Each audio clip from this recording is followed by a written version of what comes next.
What is going on, everybody? Welcome back to another episode, another week of Big D Energy right here on the Woodward Sports Network. My name is Neal Ruhl. This guy over here, that's Darren McCarty, four-time Stanley Cup champion. This guy, Joik Bell, is out today.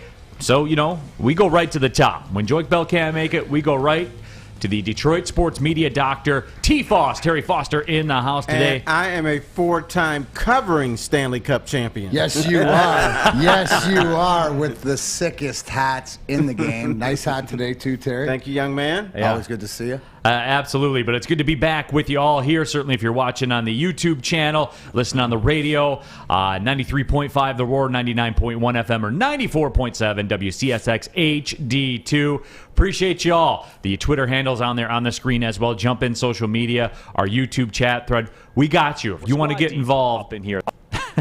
We are squad deep up in here. We got you if you want to get involved, and I know you guys do because the messages all come in fast and furious. You know where we're going to go. But first off, T-Foss, did you have power at the Foster? We always have to get this out in the open right away. We had all weekend? Power. There was no issues. So the good. TV didn't go out during the Lions game at all? No. Especially at the end? No, but something weird did happen. I was watching, what was it, Dallas and the Giants, and I was getting a feed in Spanish. No, I did too. Really? Yes. Hey, that's pretty good of you guys.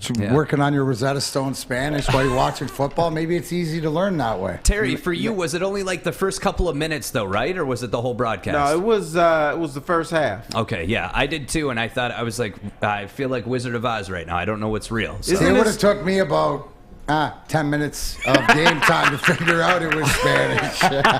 No, the game was in Spanish and the commercials were in English, so that was a weird thing. Yeah, it's very weird. Yeah.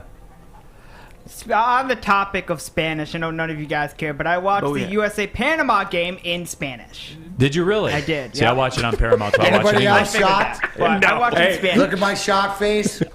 You guys will By like the way, this story. happy Thanksgiving, D-Mac. Thank you Happy very much, Thanksgiving. Fish. You know what? You're my guy. Right Very there. good. Canadian Thanksgiving. You know what? Always looking out for the Commonwealth. I love it. I'm looking out. I'm also excited for football, so that's mainly why. But it is Canadian Thanksgiving. I don't know anything about Canada's Thanksgiving. I know it's on a different date. But did the Pilgrims hit Newfoundland or something on a different day? I'm Can-American, and I get 2 Thanksgivings. That's all all that matters for us Canadians that live in the Newfoundland States. landed on them, Terry. Oh, okay. And it's not Newfoundland, it's Newfoundland. Whatever. Newfoundland. No, so did the Pilgrims show up there at a different date or something? Why y'all celebrating? Terry, I'm from Southern Ontario, which is / South Michigan. So I was raised on all American. I know more American history than I do in Canadian. I know that John A. Macdonald was our first prime minister. Bing, that's about it. Okay. So I don't know. I know that I get 2 Thanksgiving dinners.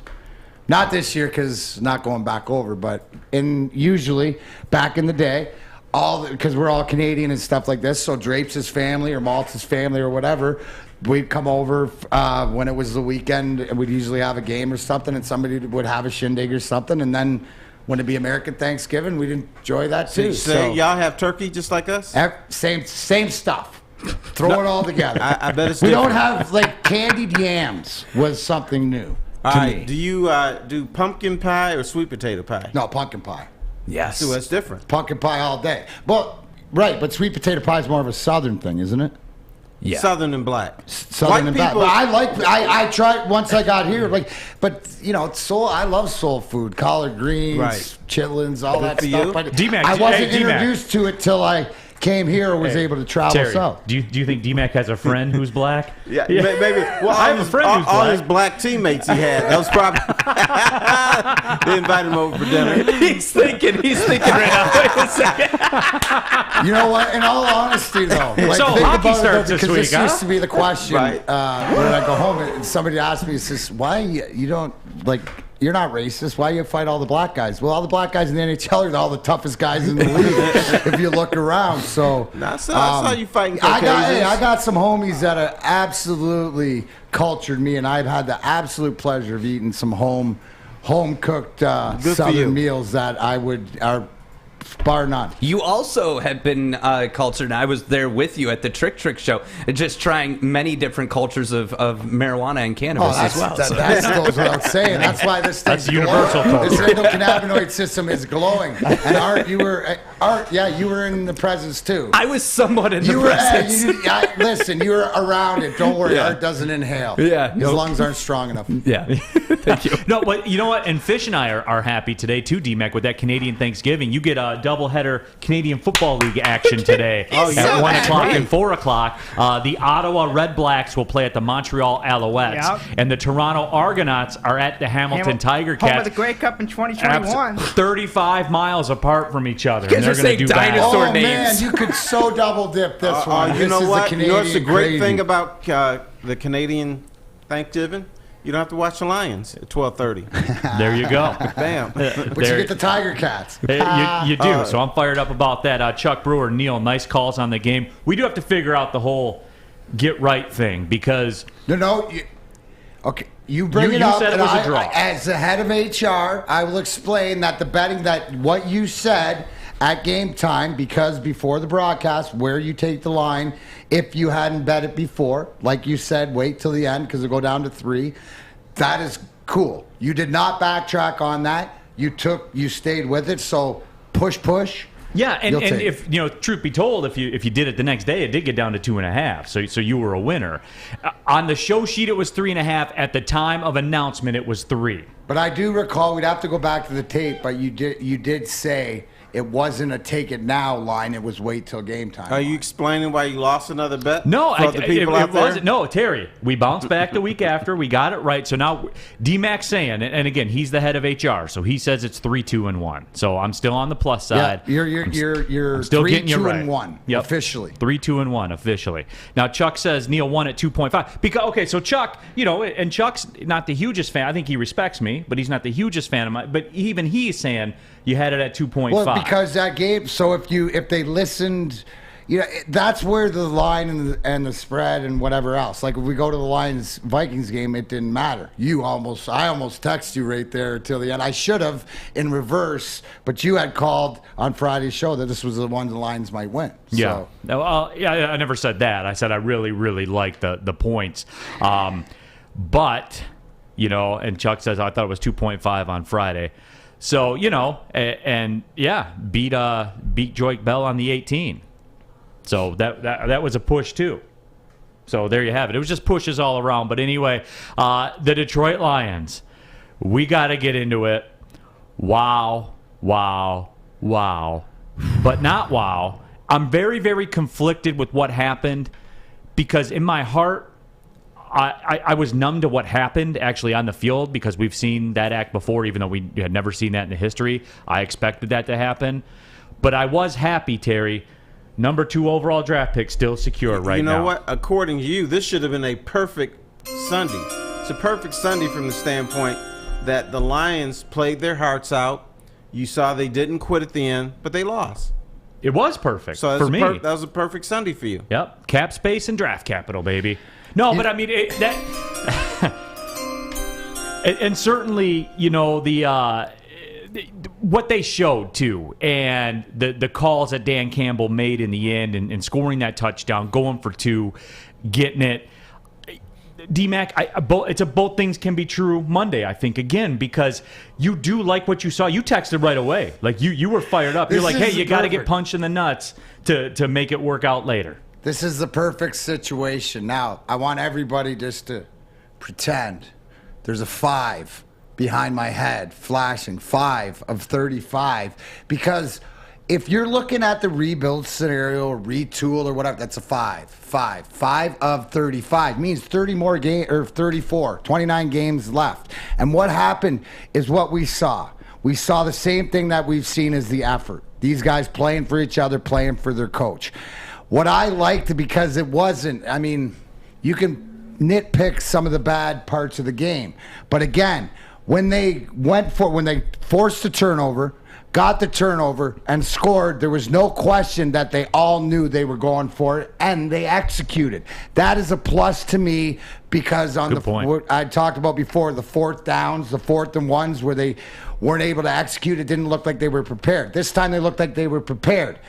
But, Neal, again, what happened is the same thing that happened in the Baltimore game. You give up that big pass for that long kick, there's still room to work. But in the whole scheme of things, this is beautiful. And then, we haven't even touched on the emotion of the coach, but that's the player. That's the honesty. I think I loved it because it can't get any worse, and especially with the injuries. But you know what? The work ethic, the culture, and stuff, it's coming. So both things can be true, and it's actually the best Monday. If we came out of here, Terry, this is my question to you. If we came out and won that Baltimore game, right, and both these kickers missed, and we're sitting here 2-3, well, aren't we like usually some people will be, oh, man, we're on our way.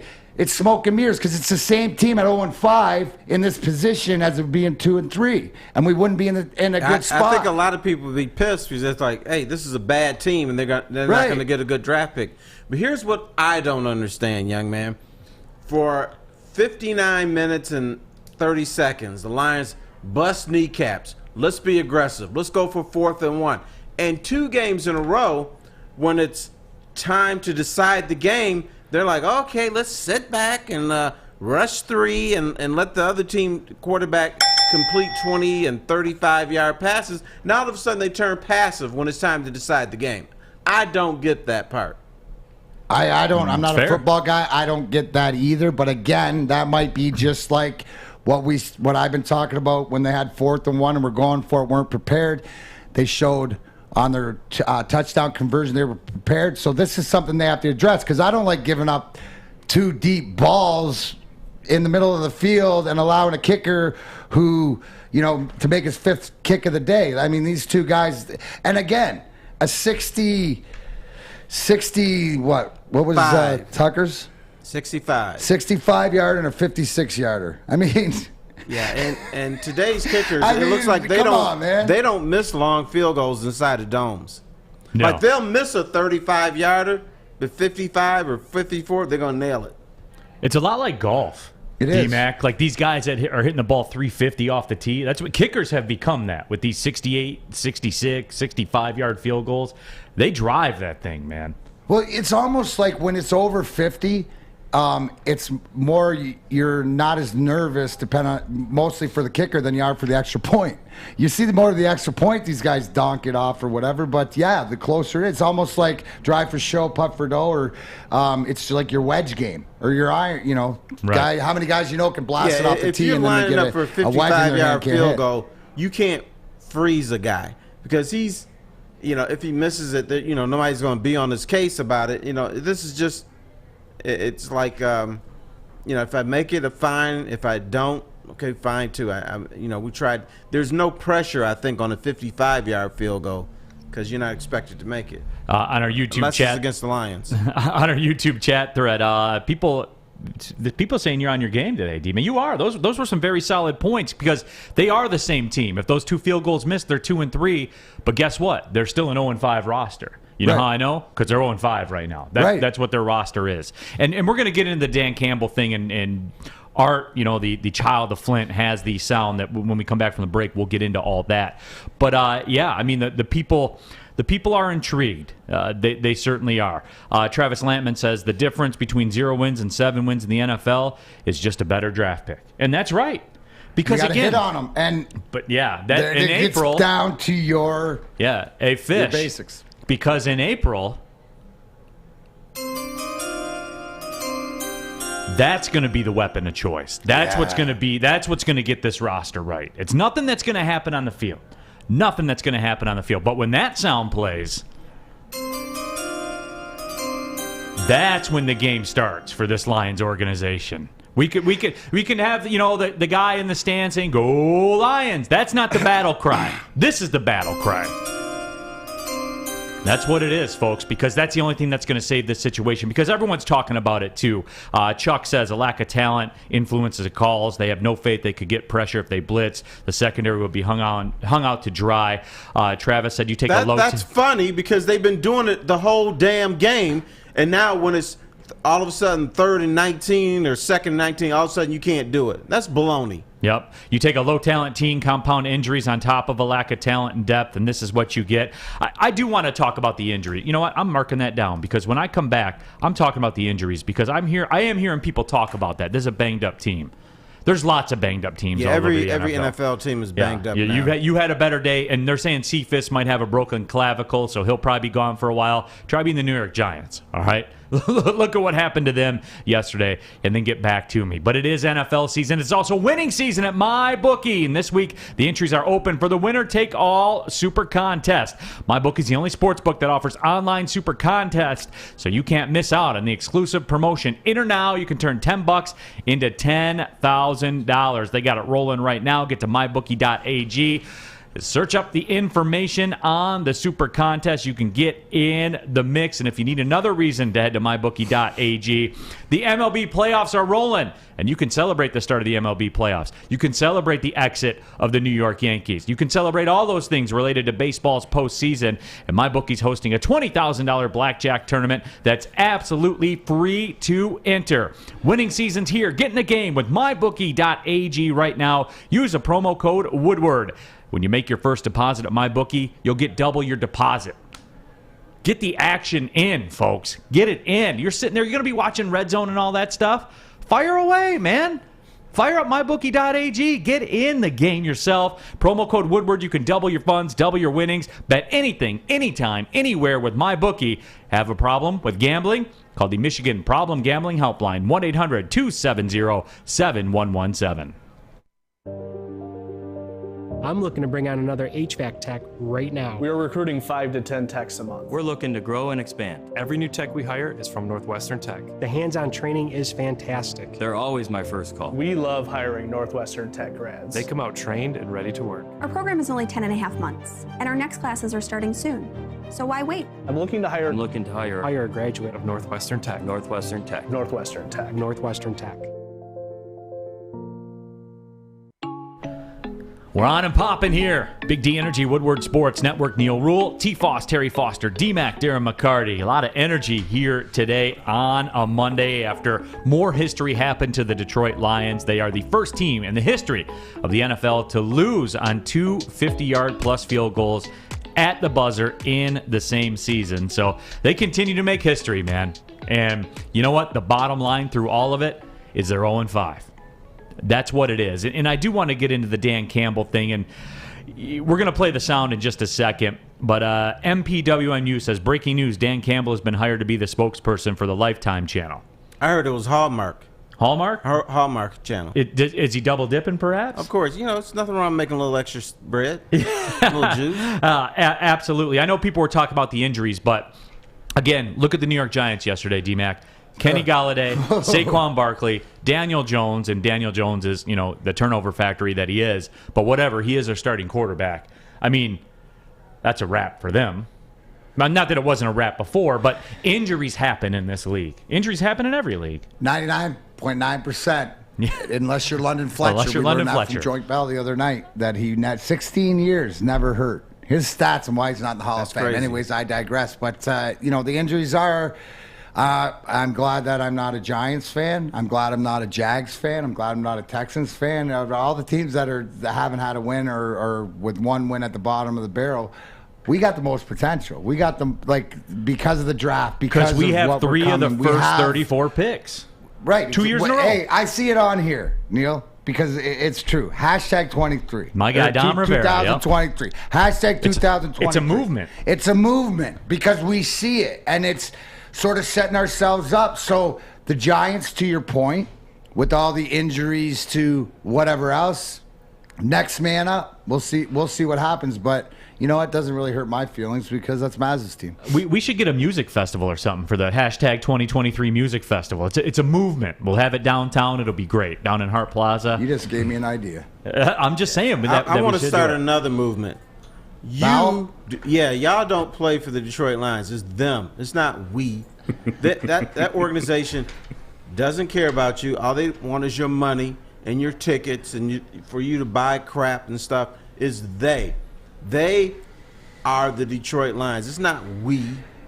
Yeah, but Terry, you can't separate team from organization? No. See, I can. They are not. I can, because these guys that play, being a professional athlete, as I can understand, did you play for the Lions? It's a different plight. And being a Lions fan all my life, I'm not going to put these guys, because of what I see is different. The effort. That's just, I'm entertained. I said to Neal last night, I said, are we at the point where I can say, wow, Michigan teams are actually, I could turn everyone on, from the college to the pros, and have sort of looking ahead for 2023. Not looking forward to win a Super Bowl today, but building on something. And you know what? My fandom in this area hasn't been there for 10 years, 8 years, 6 years. I'm excited to go down to opening day for we're talking about on Thursday, the Red Wings, because I'm excited to watch this team. I'm excited to watch these kids. I like the effort. I don't like the mistakes and stuff, but I see where it's going. Maybe it's because I've been there, right? I've been there where you have to keep climbing the mountain, fall down, fall down. Most people stop. I don't think Dan Campbell's going to allow this team to stop, or do they want to stop? They're in it, and sometimes the only way out is through. Well, there is a very tough position the Lions are in. I understand, Neal, you want to lose all their games, but at some 100%. point they're going to have to win a game, and if they don't, they might stop listening to Dan Campbell. You've told us all this junk, and all it's gotten us is losses. At some point, they have to produce a win, or he could lose this team. Yeah, at some point, but not this year. No. This year, absolutely not. They Their got to team win a isn't game old this year at Their some team point. isn't. This team is ready to be structured because they don't have anything, right. and you have So guys you're saying going down. they're 0-17 team. I They're disagree. 0-17 because it team. only puts them in a better position. No, Terry, there's too many. We're seeing too many flashes. They're gonna win a couple games. They're gonna go 2-50. I think they're even going to be better than that. I think they could get 3 games out of this. I mean, and that kind of bothers me, because now you're putting stuff in peril. You could slide all the way down to 5th. Again, Neal draft capital rule. I'm here for it, Terry, but I hear you. Dude, But that Vikings team, because of this in the NFL too, we way overvalue the Minnesota Vikings. They suck. Every year we overvalue the Minnesota Vikings. And there's many teams out there like them, Terry. You know that. Yeah, I understand that. Michigan Wolverines are one of them. We overvalue them every year. Now hold on, Terry. We'll get into that. I don't think this year they were overvalued. This is when they're not overvalued, they do better. Yes. The year they won the national championship in 1997, you know what their first what they were in the initial polls?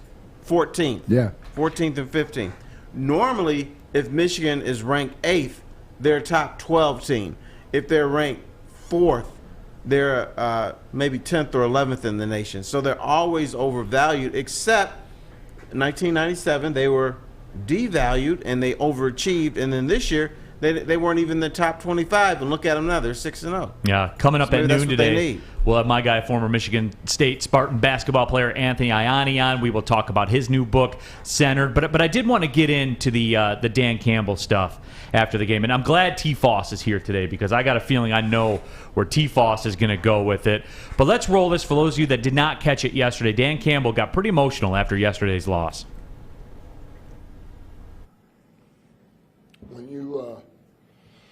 When you see your players give all that they have and you lose that way, it's tough. You don't want that for them. So, but we'll be better for it, And there again, credit Minnesota, but we made the one mistake that cost us, and so ultimately, we didn't do enough to win, but I was proud of them, and I love the fight they have in them, and I love the grit.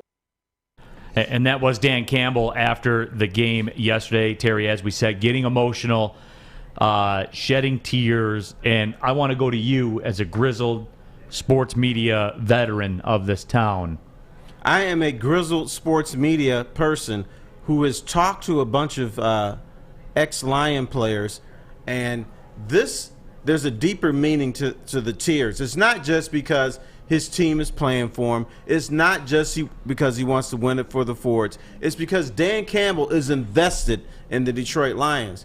And what ex-Lion players have said, bring one of us in as a general manager or a coach, and you will see this emotion, because we actually care about the Detroit Lions. Matt Millen, Matt Patricia, all these other guys, what they wanted to do is win, not because they're invested in the Lions. They wanted to win here so they could say, hey, look how badass I am. I won with the Detroit Lions. And then they can show the rest of the world what they can do. Dan Campbell has got all his poker chips in the middle of the table, and they all have little lion heads on them. So what Lion players have always said, stop bringing in all these outsiders. Bring one of us in, one who cares, one who understands what this plight of the Lions is all about, and 3, who's going to show some emotion that they care about this team. So this is a deeper thing for Dan Campbell, and this is what players have been asking for years and years and years, and the Fords have basically ignored them. Well, D-Mac, we're seeing this with the Red Wings in a very similar fashion. You and I talked about this. Right, but to Terry's point, right? Dan Campbell has played in the city. I go back to his press conference, and everything he said is just who the man is. He's a former player. He has emotion, but he's invested.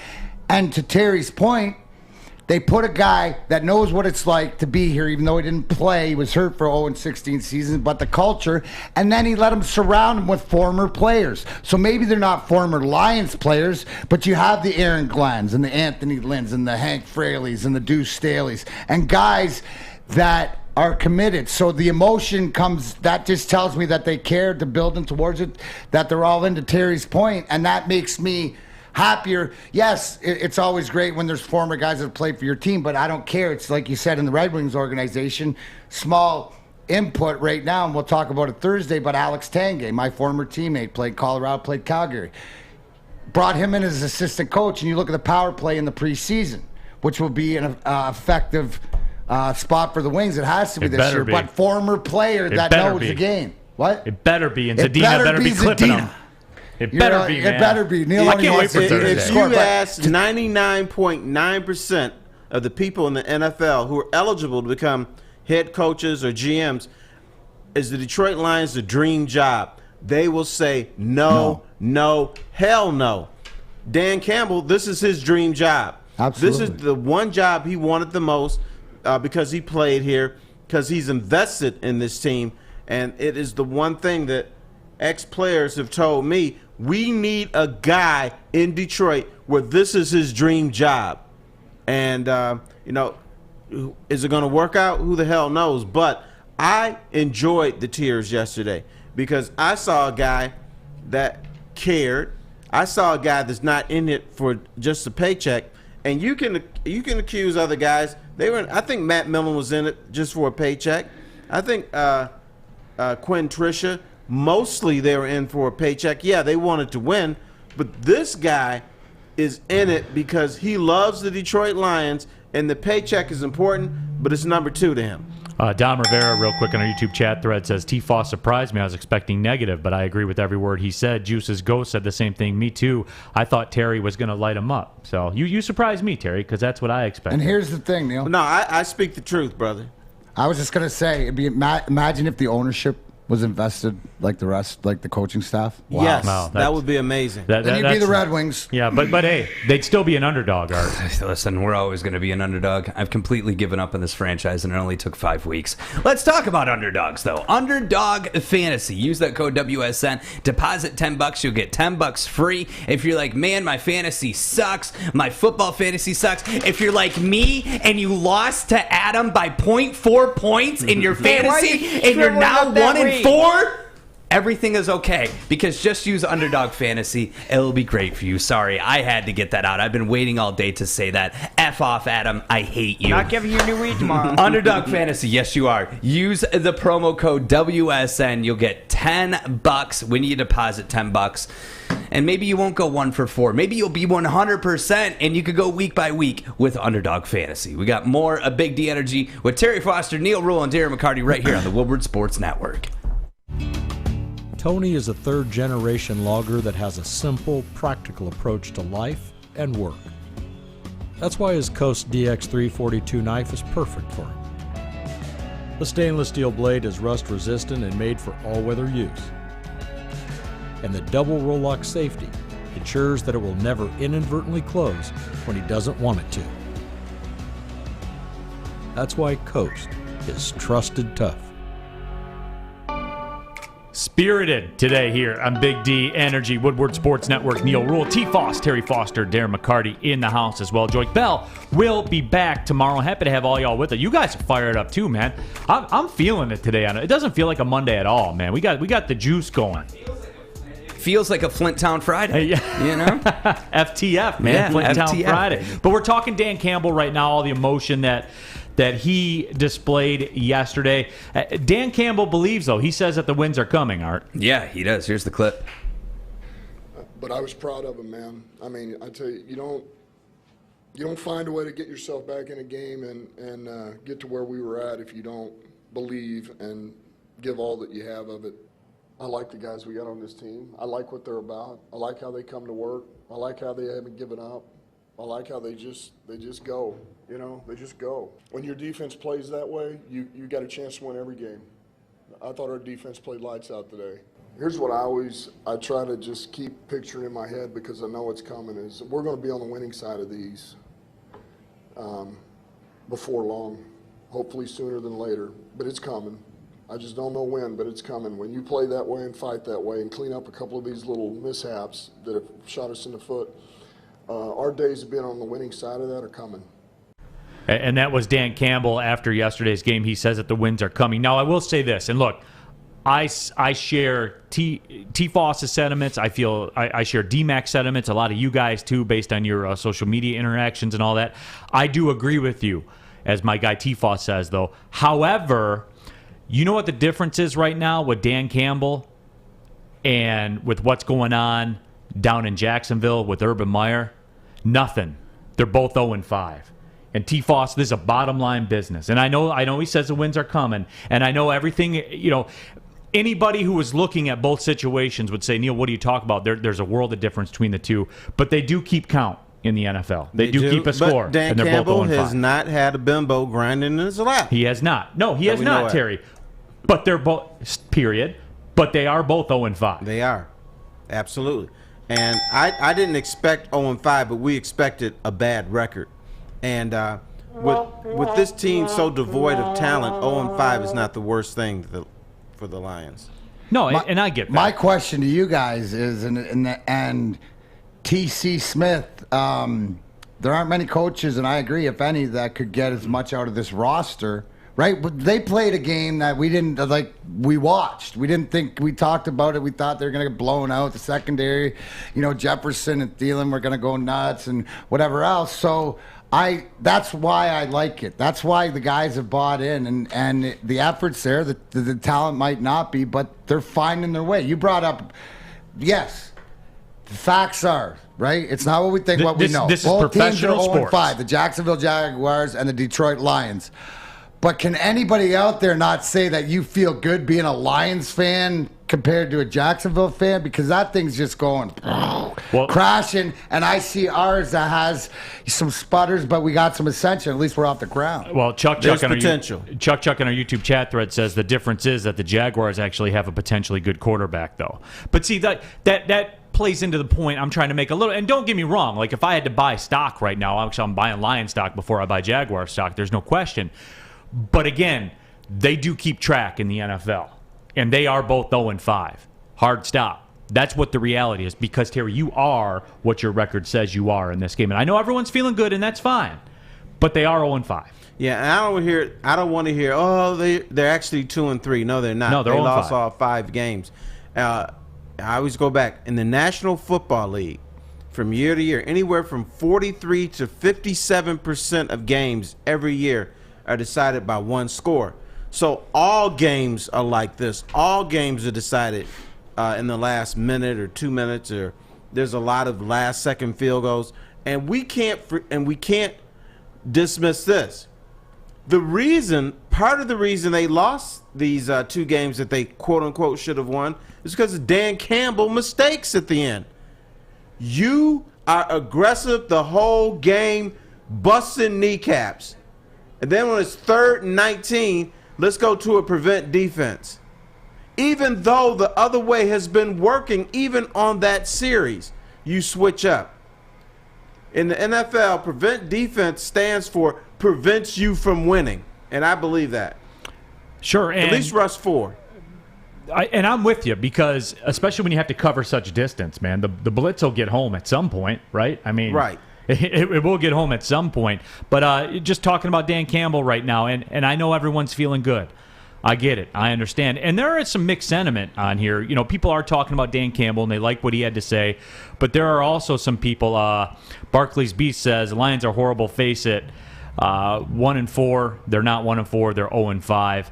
And MPWMU shares Terry's tack with it. He says, winning is a reward for hard work. Working hard and losing will eventually erode the spirit. D-Mac, you've been in locker rooms, obviously. You guys don't. But get you guys won all the time, though, so you don't really count. That's an individual mentality, because you got to have the only way out is through. And if you have that locker room where they believe in each other, no matter what, that they're going to fight through the worst of the worst. Like, guys, we're setting NFL records for this is first time in history that things are happening. So the worst of the worst. This is a tsunami, the hurricane, the everything. Bring it all down now, because here's the thing that I like, what's coming out of Allen Park, even though he's not making the right decisions, Terry. We can second guess on different things than that, but that's why it's 5 of 35 and he's learned. So when he gets to 30 games in this or next season, that the same mistakes aren't being made. That's how you learn, and you believe in each other. When you don't believe in the process, right? So we'll find out at the process if the losing or whatever affects it, but I don't see it. And it's because they're younger, they're developing, it's a newer thing. It's a 2023 plan. We just got to look at the big picture that this is the perfect scenario for us, even though it sucks that we're 0-5. But who cares? Because it's 2023. You can't have it both ways. And that is true. But Terry, I know that's a genuine concern of yours. And that will happen. You can be broken by losing. You can be. No question about that. And then you look at the guy that you've been playing hard for, and at some point you're like, why am I doing this? He don't know what he's talking about. He puts us in a bad position at the end of games. I'm out. Can game 1 to 2 to 3 to 4 to 5. You could pick bad things, but you could pick good things. What I'm saying is, do they make the same mistakes? So what I saw is them making the same mistakes with the 4th downs and then converting on the 2-point conversion. What they're not doing, Terry, is exactly what you said, is why do you blitz all game? Why do you put pressure? And then when it comes down, you panic. So defensively, they're putting themselves in situations where they got 37 seconds on the clock to get down in field goal range, but they're not executing it. So you have the thing is that they're there, they're just not finishing. So does anybody know that this is what we're looking for from the Wings, is to put themselves in a position? All these teams put themselves in a position, and then they will learn to win because they learn how they win. We're going to win because they hate losing. That's to your point. You got to get there to believe before that, and it's not making the same thing. Campbell not making the same decisions. So the player goes, oh, well, and I'll use Scotty Bowman as an example. If Scotty made a decision that you didn't like and it didn't work, well, he switch it up. How many times you covered us? It'd be go bingo machine. You go, and it would work because you trusted him. It's building that trust that he's going to make the right decision as the coach. 5 games in, we can say he hasn't made a lot of right decisions, but I think he's going to learn because he cares, to the passion you're talking about, that he'll figure it out. Yeah, he has passion, I will agree. But here's what I don't like. If you are an NFL head coach, and game time decisions is not a learn on the job thing, you should already know. Yeah, you should know better, particularly if you made the mistake before. I get then it. you adjust. Everything you're saying is true, but that's not what is real. But I think, Terry, we did see that to some degree. And going back to D-Mac's point, I think the best point you made today was when Swift scored that touchdown, they knew. They knew exactly what they were doing. What have I been talking about? Like during the first few games, they it was were going 4th and 1, and we're going, but it's like, oh, we're going, but then the play clock goes down, and they're not.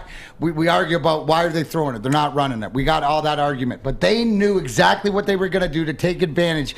And to me, that's the baby steps of the confidence in the whole team. That's fair. I think that is a good point. What do we have here? Paul Charles says Lions fans are upset and sad. The last thing they want to hear is a radio host be negative. I don't think we're being negative at all. I think that we've talked about the passion of Dan Campbell and things like that.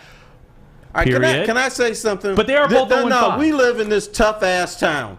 And all these little babies start to, don't be negative. Well, they're 0-5. They've lost 8 in a row.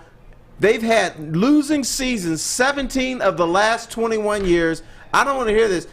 Hey, guys. But what did you expect going in? Hey, guys. What did you expect going in if you weren't already listen. fixed? Hey, guys, don't be negative. Come on. Support the guys. Support it. This is a bad organization. Nobody's being negative. We're being truthful.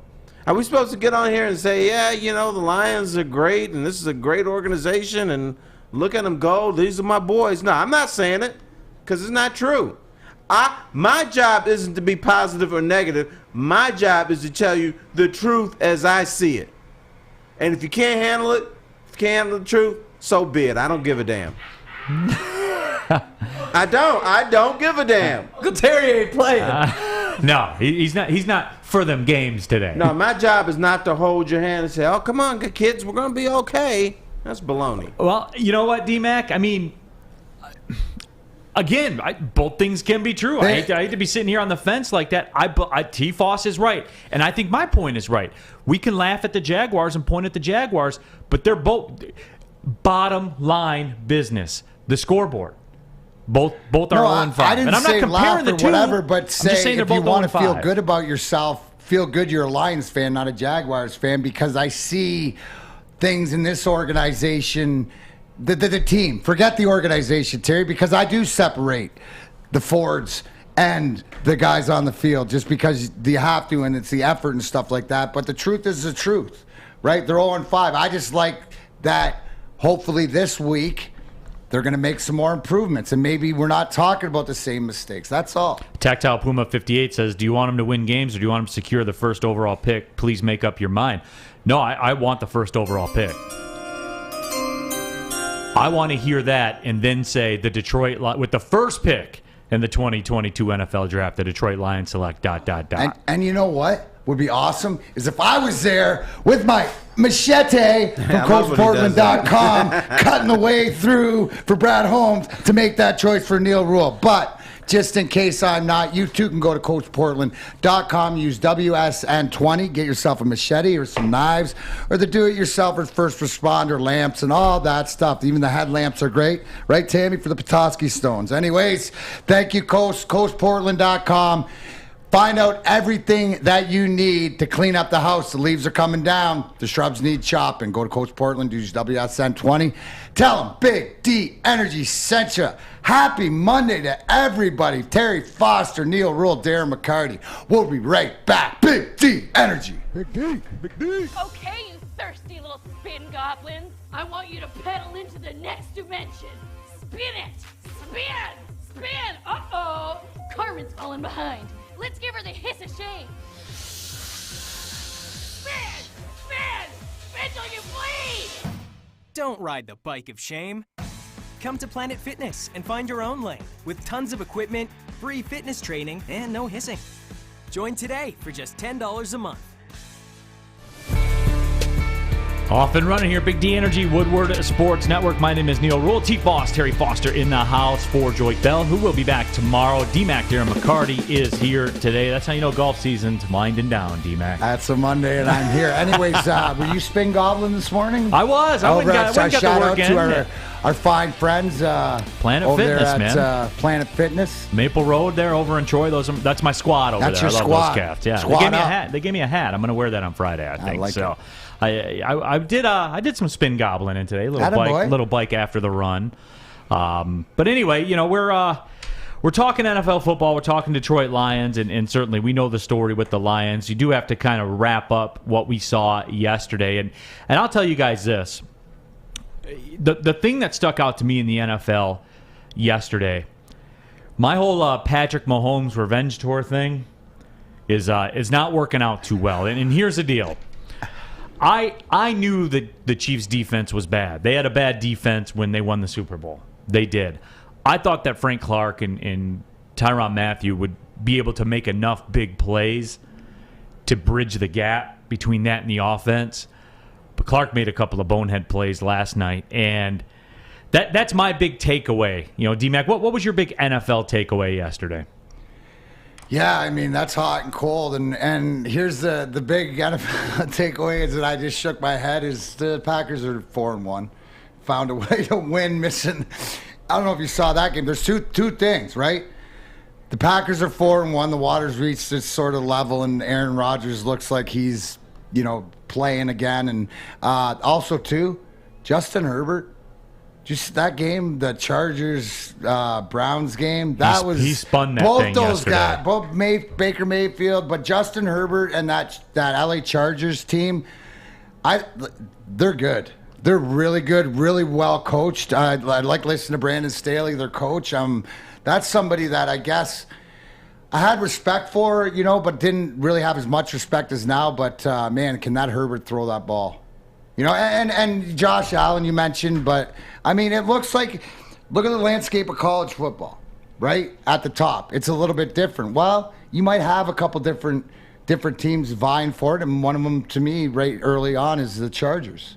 They're a good team. No, they are. Terry, what was your takeaway from yesterday's non-Lions action? It's Lion related, but I don't think the Lions are going to rue the day, at least for a while, that they did not draft Justin Fields.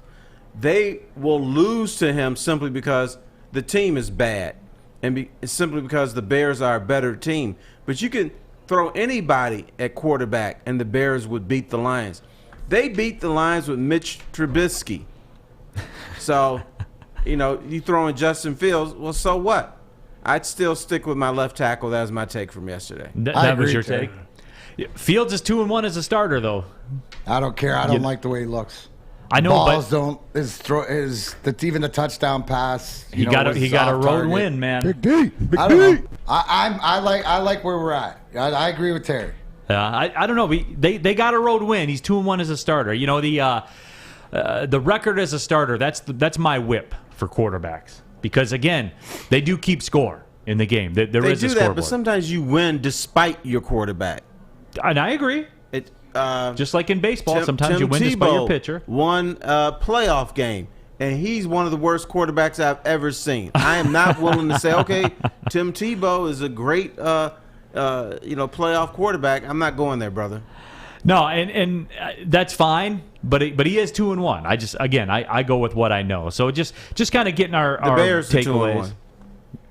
That's when what he I go starts. with. Okay, whatever. I mean, both things are true. Certainly. Khalil Mack is 2-1. Yeah. So again, my whole thing, the Mahomes revenge tour is not looking too good. They can't overcome that offense has to be perfect. They have to be perfect because their defense is so bad, really bad. I mean, have you ever seen anybody that gives up chunk plays the way that the Kansas City Chiefs do?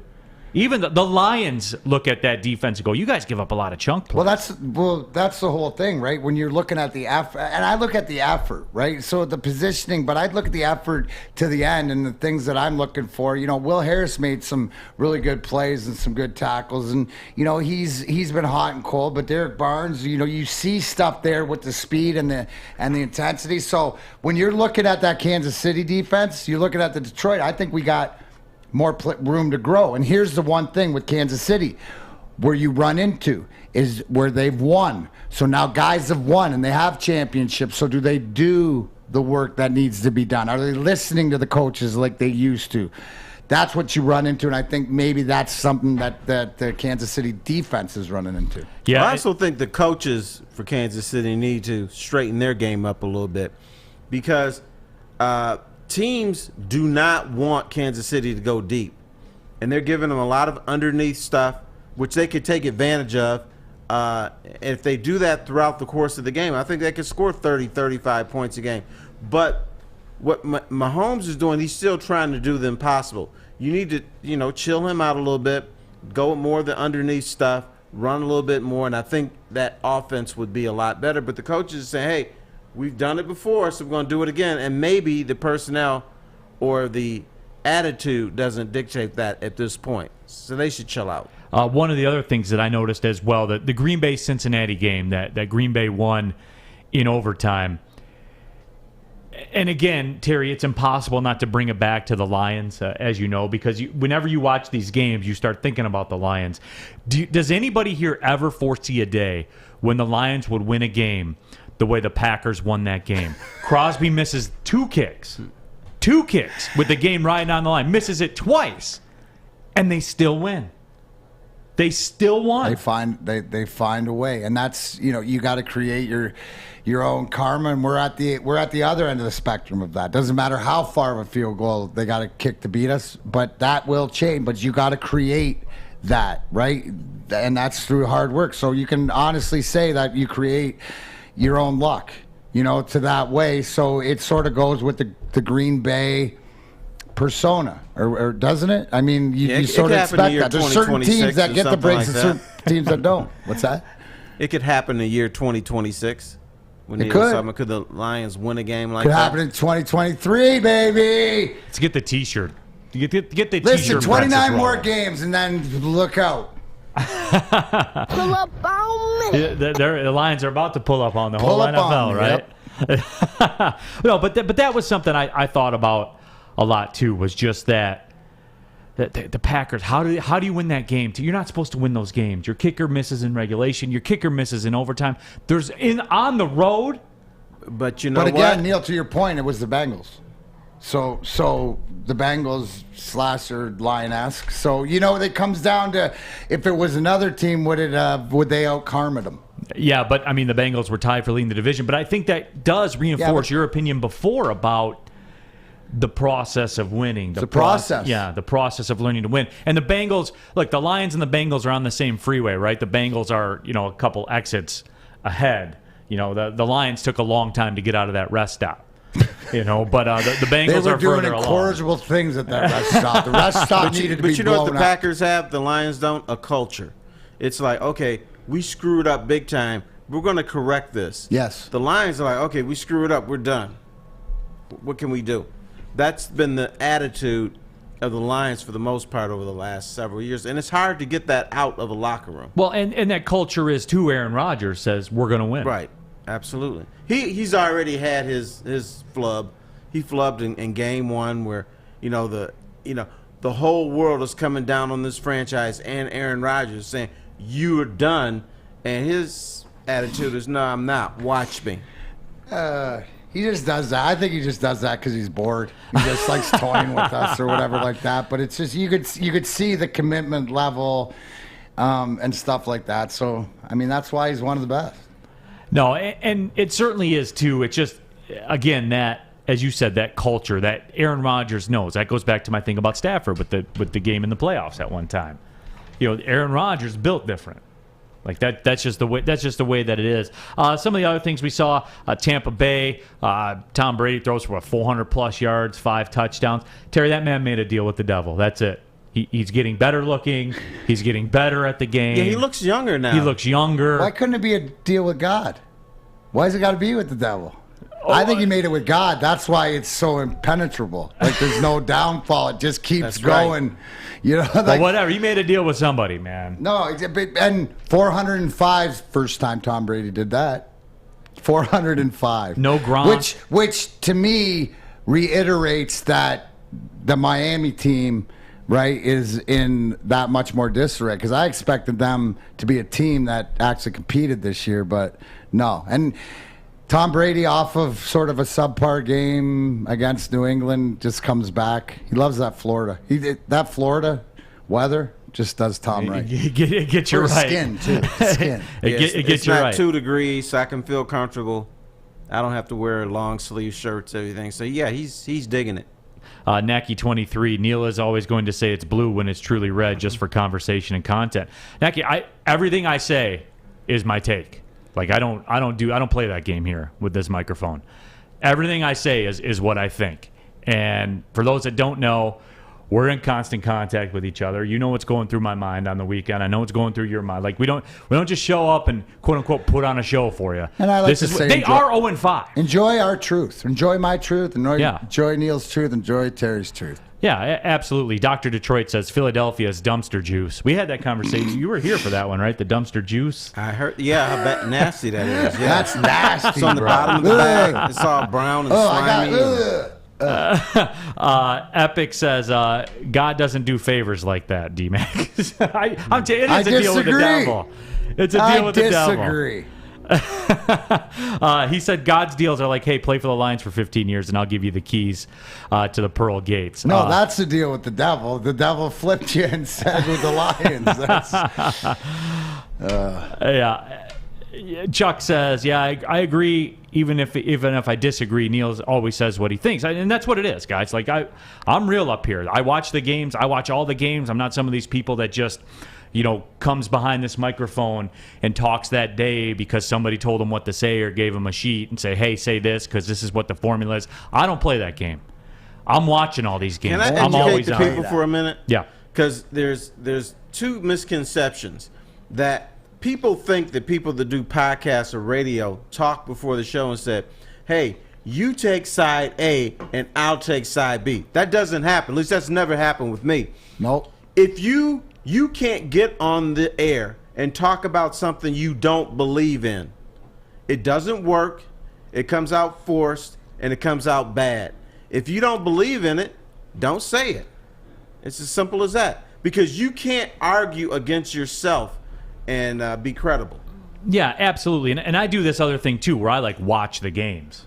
I put the time in, man. I take this serious. Like, this is not a hobby for me. Yeah, and sometimes we watch the same game and come up with different conclusions. That's okay. That's going to happen. And it's funny to me, too, that you say that because you say, we don't get together and talk and say, you say A and I'll say B. Right. I go to great pains to not listen to anything the day of. I just, as we were talking about earlier, I go to my Planet Fitness over there on Maple Road, and I listen to a U.S. soccer podcast. Listen, I let the wonderful family at Fox 2 enlighten my morning, and that's our boy Ryan Armani. Absolutely. 2 to 4 right here. 9 to 9:30 is when I watch the Fox 2, watch our boy Ryan, and then come on in. I don't even listen to anything. It's just sort of, we talk, and what it is, we have a group thread, so it's sort of like opinions, but we'll argue on that, and stuff like that, so you know what's going into tomorrow. But yeah, that's the beauty of having a microphone, is having an opinion.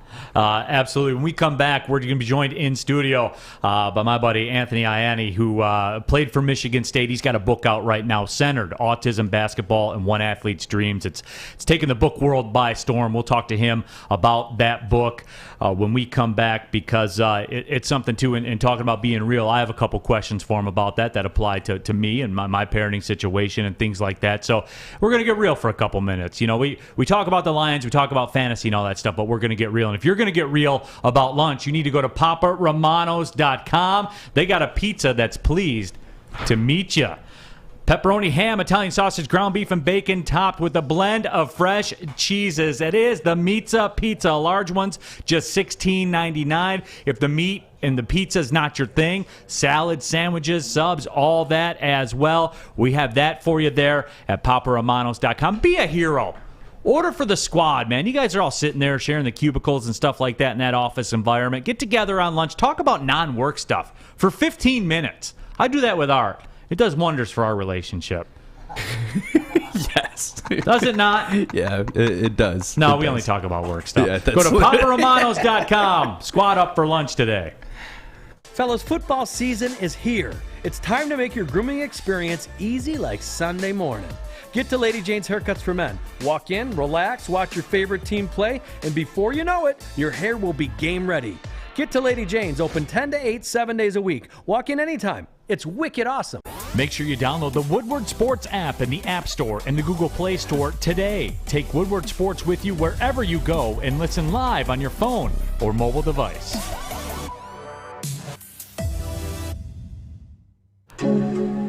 Welcome back to Big D Energy, Woodward Sports Network. Neal Ruhl with T. Foss, Terry Foster, Detroit sports media legend. Darren McCarty in the building as well, 4-time Stanley Cup champion right now, as promised. We're joined here in our Woodward Sports studio by Anthony Ianni. You know him. Speaking of greats, played for Michigan State, and Tom Izzo.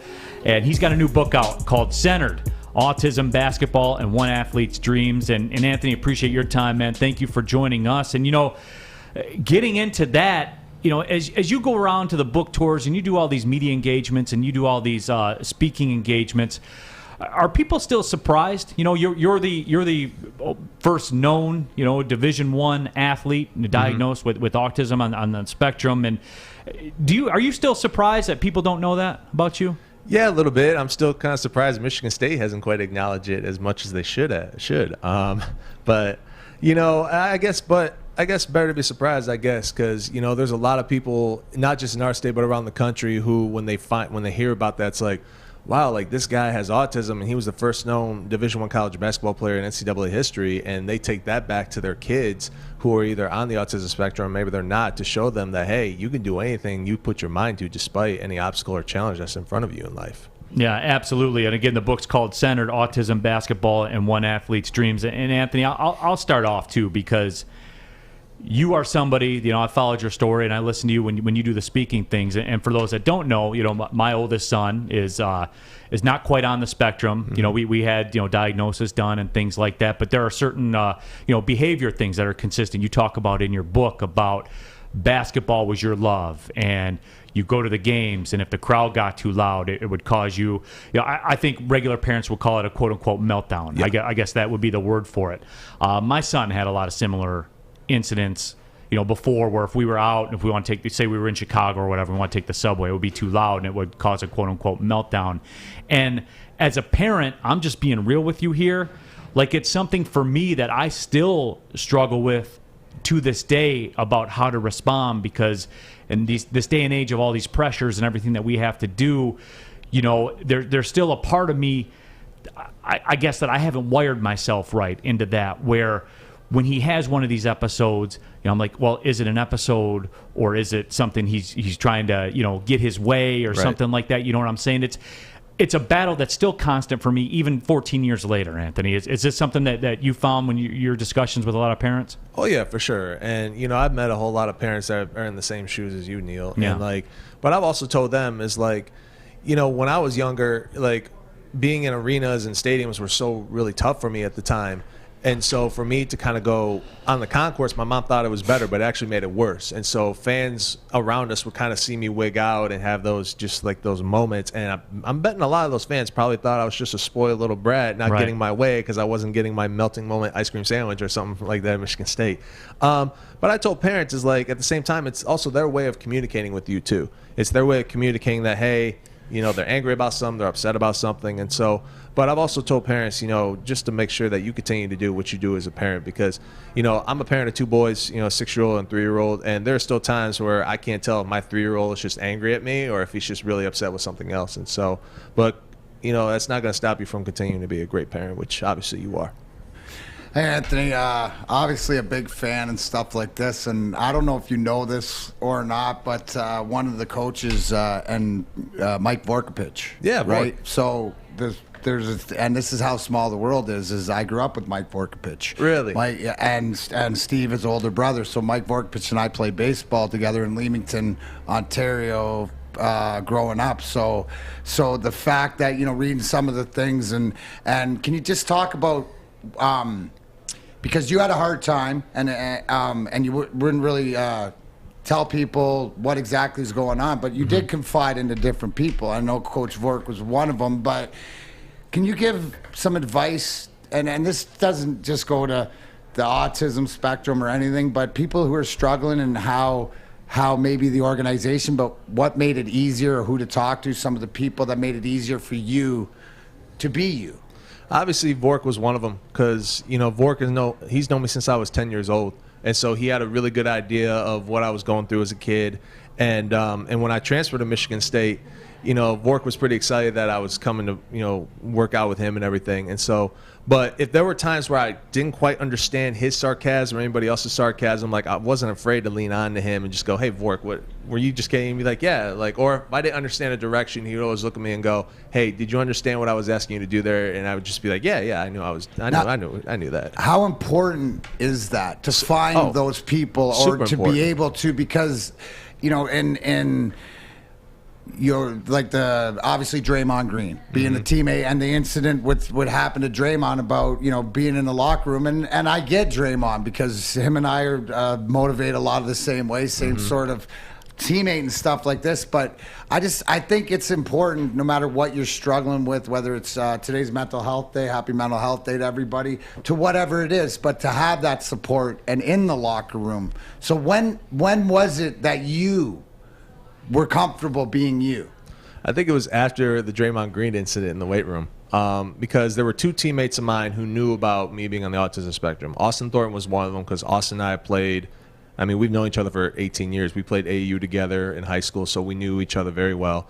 Mike Keebler, who was my teammate at Okemos High School, knew a little bit, but maybe not as well as Austin did. So Austin was always that guy I leaned on to. But when the incident in the weight room happened with me and Draymond, how he was joking with me how I had to do the VO2 workout again, and because he said Coach Izzo said I had to, and I had no idea at that time. Oh, is he kidding? Is he joking? Like, he said Coach Izzo said it, so it has to be true. So when I found out he was kidding, and he and I basically almost wanted to punch each other, Coach Vork kind of stepped in, and Vork said, "Hey, Draymond, you want to know why Anthony can't understand you? It's because he has autism." And Vork at the time was like, "Oh man, like, is it okay, like, if I told him this?" I'm like, "Well, yeah, the cat's out of the bag now, so you might as well just talk to him about it." And so they were talking about it, and Derek Nix, I love Derek, that's my guy. He overheard the conversation, and he said to Vork, "Well, Vork, I don't understand what the big deal is. If AI is artistic, I'm artistic too."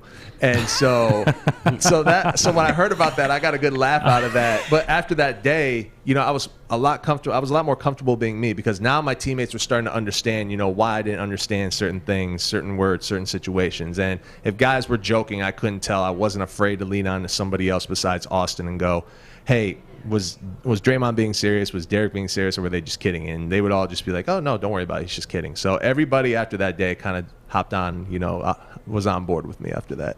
That it's quite an accomplishment to go to a school like Michigan State and to be a D1 athlete. What were the building blocks personally in your life that allowed you to climb that ladder? Definitely my parents, because from day one, T-Foss, like, their expectations for me stayed high no matter what.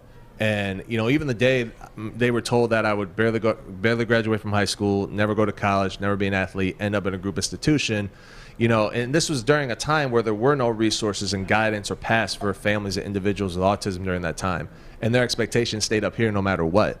And so I think my parents supporting their expectations for me and knowing that you can do anything you set your mind to despite having autism is what really pushed me. And that, along with, SAS, the Student Athlete Support Services in Michigan State, without them, like, I wouldn't be able to get the accommodations and the academic help that I needed to be a successful student athlete. And so the building blocks were set up for me. Even when I was at Grand Valley State, like, they were set up for me to succeed no matter what. And so I'm very grateful for not just my family and their support, but everybody at Michigan State who knew my background and knew, hey, he's going to need a little bit extra help for him to be successful. And when teammates found out, was that a fear of yours for them finding out, or when they found out, was it a relief? It was a little bit of both, because at first I was a little afraid because I didn't know how they would take it. I didn't know how they would understand it, because in the past I've told people about being on the autism spectrum and I was treated differently after that by some of those people. But then at the same time, when Draymond came up to me the next week at practice and said, "Hey, why didn't you tell me about this?" And when I told him why, he was like, "Well, kudos to you, because look how far you've come in your life despite, what you've been dealing with." And so when he told me that, I was like, okay, a little bit of relief now, because they understand it now. They understand, and now they know. And honestly, Terry, like, after that, they were asking me questions, and they still are to this day, about what autism is. I mean, I remember 7 years ago, I was sitting in Dane Fife's office, and we had a conversation of, okay, if I recruit a player with autism, how should I interact with them? Or, how do I recruit a player if they have autism? And so we were having that conversation. And so that showed me right there and then that not only were they willing to understand me, but they wanted to be educated more and more about what autism is.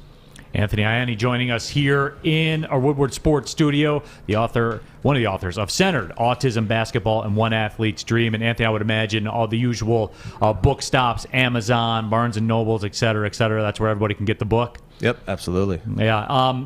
As far as the Michigan State time as well. Anthony, also the pride of Okemos High School. Well, the second pride behind Travis Bader. I don't know about that, man. I mean, Travis had to follow my footsteps with shoes to fill, man. Well, shoot, your feet are bigger, right? Yeah. Size 18, baby. Had to get the Oakland in there, Anthony. You know that, my friend. But, shout out to Coach Campbell. Yeah, absolutely. No, but Anthony, I mean, again, have you found that because you get peppered with questions, and I've found myself a time or two even saying, should I had some questions that I was thinking about, should I text Anthony and ask him this and stuff like that? But ultimately I never did. But come to find out and listen to you doing the circuit, like, you are a resource for people. You're like, hey, hit me up, man. Like, that's what really blows me away about you. Like, you're not just here like selling a book, period. Like you're here to make a difference in something where, again, you see it in a store, you see it in an arena, you see it happen. You're here trying to make a difference in something that I think needs more spokespeople for it. Let's bottom line that. Yeah, and I definitely agree with you on that. And that's why I got into the motivational speaking business and the advocacy work that I do, because it was 9 years ago, Brian Calley, who was the lieutenant governor at the time, he asked me to speak at an autism gala in Detroit in April of 2012. And and this was during a time where I had no idea what I was going to do, like every other senior in college. What am I going to do with my life? I wanted to do what my dad did, get in the athletic administration, the family business, if you will. But then after I did my 9-10 minute speech at this gala, I was in the car with my wife, then girlfriend at the time, and I asked her one question. I said, hey, I think I know what I want to do now. And she said, well, what do you mean? And I said, well, other than Dr. Temple Grandin, who's one of the most famous individuals in the world with autism, I said, can you name me somebody else like that who's a big role model, inspiration, and icon in the autism community? And she sat there in silence because she couldn't think of anybody. And I just looked at her and I said, all right, I'm going to go be that guy. I'm going to go be that hero and that inspiration that people can look up to. Yeah, well, absolutely. But that's what it's going to take in the world. Yeah, it's going to take people to say, you know what? In my walls here, we're going to change this. And, right. and I have much respect for you, for doing it, a ton of respect, that. But thankful that you were able to come through the studio here today and talk about it, my friend. If you want the book, Centered, Autism, Basketball, One Athlete's Dream, Barnes & Noble, Amazon, you guys know the story. You guys know where to go. Art's got it up there on the screen right now. But, Anthony, appreciate, your time, and B, your work, man. I really do. Thanks for coming by. Let me give you a quick... Anthony's book is one of my favorite books of the last 5-6 years. It's half incredible life story, half incredible sports story. Fantastic. Makes a great Christmas gift coming up too. One last question: what do you want people to take from the book? Obviously, number one is learning more about what autism is, because there's a lot of things we put in that book about what autism is. And number two, hope and inspiration, because I know there's a lot of people in the world today that are looking for that hope and inspiration, and I hope they get it from the book. And I know there's some people out there that think this is just a Michigan State book, but it's not. Like, it's more than that. And I wanted to be this younger generation's, Rudy, if you will, right, because we're kind of missing that underdog story. You're a little bit bigger. A little bit be this bigger. generation's AI. No, but Anthony, again, man, appreciate the time, my friend. Whatever we can do to help you with the book, too, please reach out. But good to see you again. Appreciate you guys. All right, Anthony Ianni, everyone, author of Centered, Autism, Basketball, and One Athlete's Dream. We'll take a break. We'll come back. Get you caught up with the college football stuff that's going on as well. Anthony's Michigan State Spartans making their move. No doubt about that. We'll be back with more. This is Big D Energy on the Woodward Sports Network. I'm looking to bring on another HVAC tech right now. We are recruiting 5 to 10 techs a month. We're looking to grow and expand. Every new tech we hire is from Northwestern Tech. The hands-on training is fantastic. They're always my first call. We love hiring Northwestern Tech grads. They come out trained and ready to work. Our program is only 10.5 months, and our next classes are starting soon. So why wait? I'm looking to hire a graduate of Northwestern Tech. Northwestern Tech. Northwestern Tech.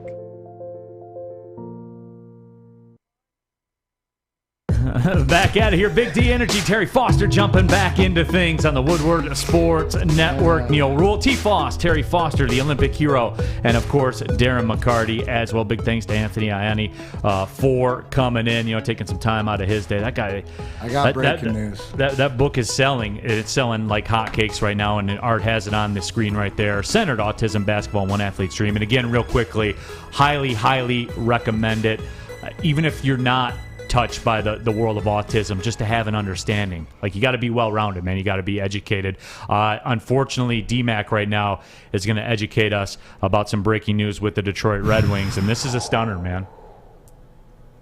It is with a heavy heart, but if these are the tough times if we're going to be #wiser plan, then we got to stay on the #wiser plan. From Daniela Bruce, the wonderful Daniela Bruce, who does the in-house for the Detroit Red Wings. Jeff Blashill said Bobby Ryan has been released from his PTO player tryout. Also said it was a tough call. He's a good person. No, he's a great person and a great hockey player, and hopefully he ends up on his feet. No matter where he goes, it's the numbers of moving forward. I think that along different lines, it's sort of like saying goodbye to somebody would have been nice to see at work, but best of luck to him. I know Tammy's crushed, along with a lot of other people, but at the end of the day, Terry's this sort of tough decisions have to be made and moving forward. So all I can say is, what do I think about it? #wiser plan. That's it. Move on. That is, that can be a double-edged sword too. Like there are going to be some moves when you're cleansing an organization. And I guess cleansing is a bit of a rough word. When you're rebuilding an organization, at some point you have to break eggs to make the omelet, man. And that's just the way it is. And there's going to be moves that aren't popular. And I know on our chat thread there, it's not popular. But, Terry, that means you're getting somewhere, though. That is true. There's going to be a stunner. You got to make a decision between younger guys with potential. And, when you cleanse something popular or something productive, you're going to have to watch it, to the side. And if it makes anybody feel any better, I believe that Bobby Ryan was released so Lucas Raymond could start the season. If that's the case, then that's what I'm expecting. So, like Terry said. But Terry, let me ask you this. This is a sign that we want in any sport, any organization, that we support the team, because making the tough decisions means we can move forward, right? Yeah, no, that is true. When you rebuild or retool or whatever you want to call it, there's going to be a big name guy that you're going to love, that people respect. I call it collateral damage, because you got to move on at some point. Sports, we always talk about loyalty in sports. There's no such thing. When you can produce and when you're a certain age, you're in there. At some point, no matter who you are, they're going to move on from you. It's happened to Wayne Gretzky. It's happened to Gordie Howe. It's happened to Darren McCarty. It's happened to everybody at some point is no longer needed or no longer wanted. That's just part of it. No, it certainly is. And, again, we'll see how things move forward with the Detroit Red Wings. Keep in mind, too, Thursday, we'll have the big Red Wings blowout, the big Red Wings season preview. We'll take about an hour. We're going to go deep. Yeah, we're going to go through the roster to see what it is, look what to look forward to, the different thing. You know what?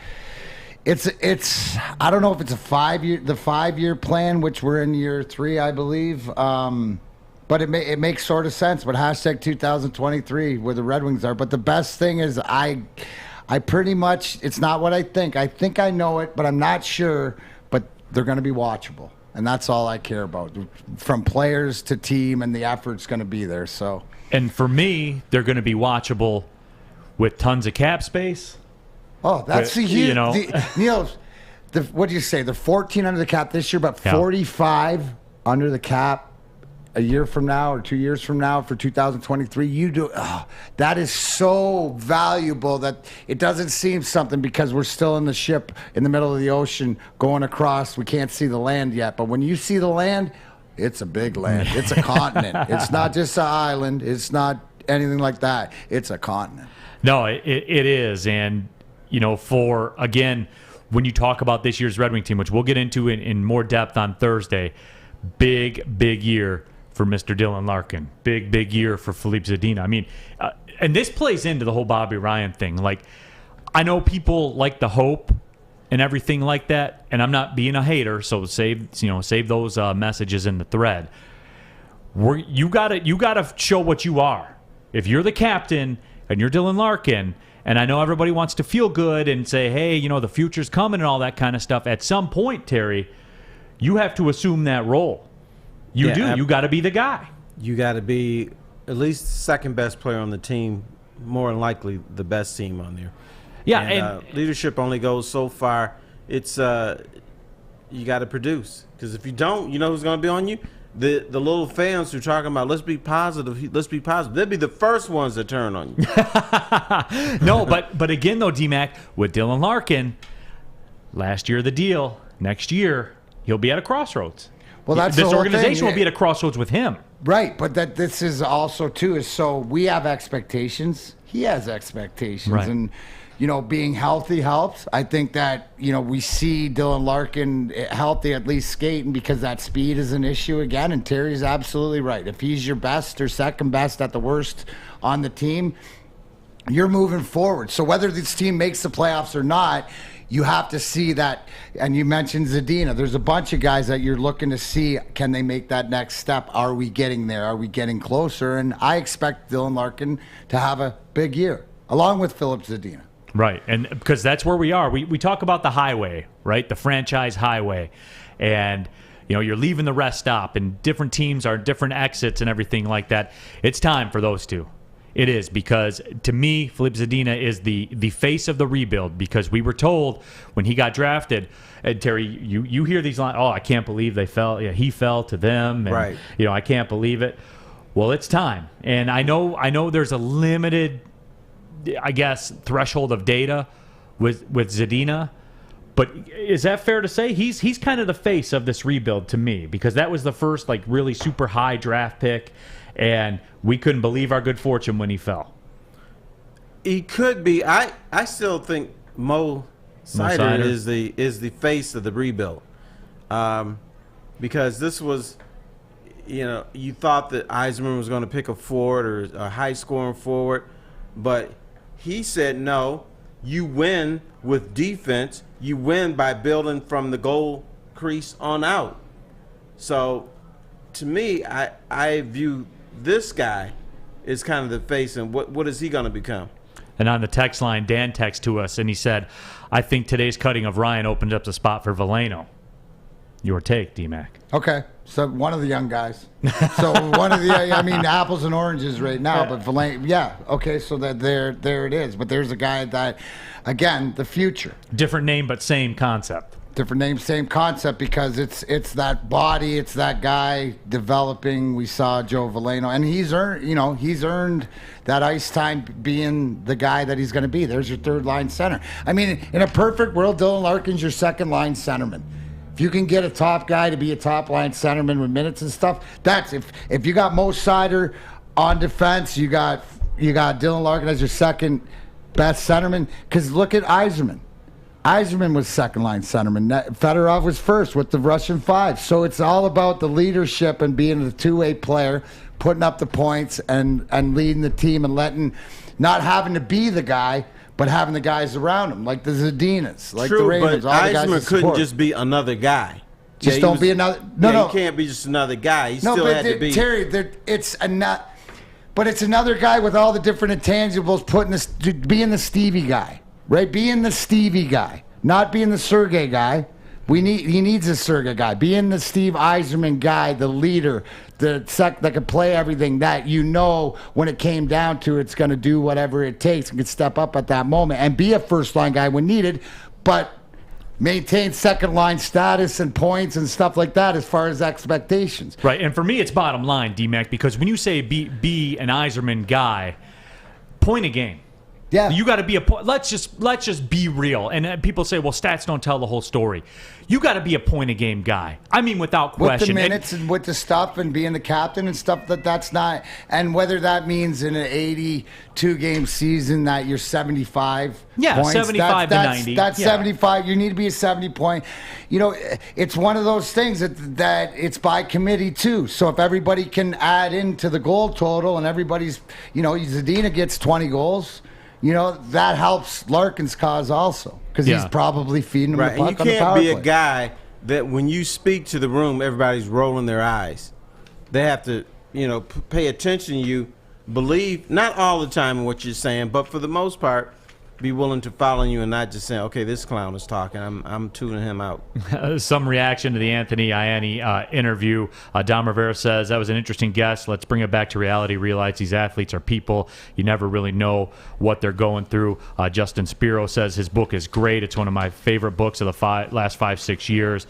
It's half incredible life story, half amazing sports story. It's fantastic. Makes for a great Christmas gift coming up, too. Man, Justin should get a gig in book promotion, man. That's some pretty high praise. Or he listens to Darren McCarty, who said the same thing. So or Darren McCarty read he's the a same good thing listener. Off of Justin's post, and Neal reread it. Okay, that could be it too. That could be it too. Yeah. Could be all of three. Yeah, both things can be true. Both things can be true. Let me tell you, I got a good spot for if you want to get a good haircut, though. That's true. That's crazy that you bring that up. It's almost as if we had planned this to begin with, because I'm here to tell you about Lady Jane's Haircuts for Men. It's weird how Neal just knows. He's psychic. Listen, we like the simple stuff as men. We like football. We like to watch football. We like to get our hair done. What about a place where you can get all that done and you can watch the game? Why do I sound like Seinfeld? It's the sinuses. What's the deal with crappy haircuts? Not here at Lady Jane's. We got awesome haircuts here. You're handsome. You're clean. You get to Lady Jane's, open at 10 to 8, 7 days a week. Walk in anytime because, of course, it's wicked awesome. Got more Big D Energy with Terry Foster, Neal Ruhl, and Darren McCarty coming up right here on the Woodward Sports Network.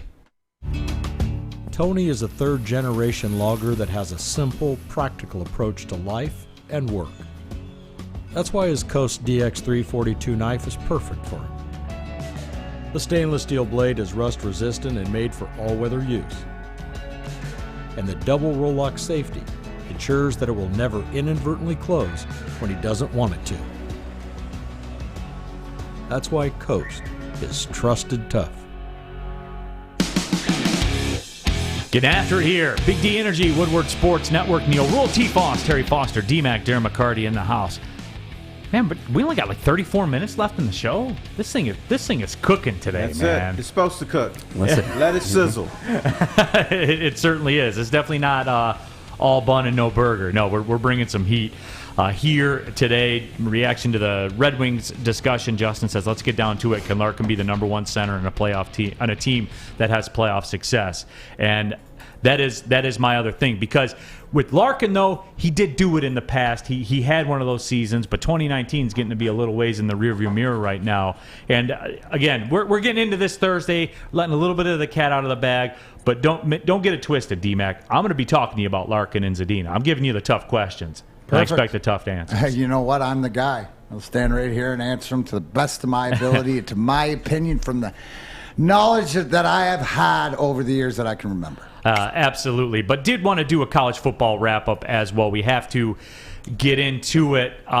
Michigan gets the win at Nebraska. Michigan State gets the win at Rutgers. And, Michigan State used their formula, I thought, Terry. They went into the game on the road.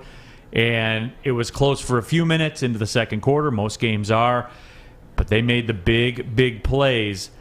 Certainly Kenneth Walker, some big-time plays, 232 yards on the ground for him. Jalen Naylor as well, 221 yards receiving. Peyton Thorne with over 300 yards passing. Neal, we got to stop for a second. What's you that? have to watch this. The handshake as he goes into the time. This is possibly one of the greatest moments in MSU history. Look at this. Yeah, give me a little bit of that. I loved it. I mean, that to me, look at, he's like, I got so much time. Dap me up real quick before I get into the end zone. Just beautiful. Beautiful. Terry, Michigan State, man, they got that look, they got that swag, and most importantly, they got those dudes, man. They do. Players. But here's what I say about the Michigan State game. When I looked at that game, I said Michigan State is terrific and awful at the same time. That's fair. I thought they were. I loved the way they played. I love they let the athletes go. But, oh, my God, at times they were just absolutely brutal from the standpoint of the mental game. You're jumping off sides. You can't get a punt off. Little fundamental stuff. Coaching mistakes. I thought Mel Tucker let his team down a couple times before the half. He didn't know what was happening. He seemed clueless. So, to me, it was Michigan State. What do we always after every game got to clean stuff up. To me, they have to clean up the mental stuff because they've got the jocks out there. They got the dudes that can burn you, blitz you, kill you, whatever you want to do. But I was very disappointed in just the BS that Michigan State went through, and it was on their own doing. Yeah, I mean, and we do have to remember, I think, to some degree as well, that this Michigan State team. I know that the number besides their name is getting up in that territory, but this isn't an SEC blue blood that we're dealing with. This was a roster that was turned around over Zoom, but they became the 5th team in FBS history to have a 300-yard passer, 200-yard rusher, and a 200-yard receiver in a single game. And Michigan fans can't really be in a position to poo-poo this anymore, D-Mac. They can't because it was Rutgers. Michigan played Rutgers. We saw how that shook out. But Michigan State, in the second half of that game, they choked them. It was like a UFC fight. It was like Art breaking down a UFC fight. He said once he gets it to the mat, it's over, and they took it to the mat in the second half. No, they did, and they did what they sort of needed to do. And both teams, the Michigan win, to me, one word, gutty. The Spartans win, to me, to Terry's point, it was sloppy. But the thing is, when you have to clean up the mental mistakes and you have the physical, like you said, my question to you, Terry, is Kenneth Walker the third legitimately in Heisman conversation? He should be. He never left. The only reason he's not in there is because nobody knew who he was before the season began. He's a transfer from Wake Forest. How good can he be? Then here in the state of Michigan, even when he got 200 and something yards in his first game, people tried to downplay it.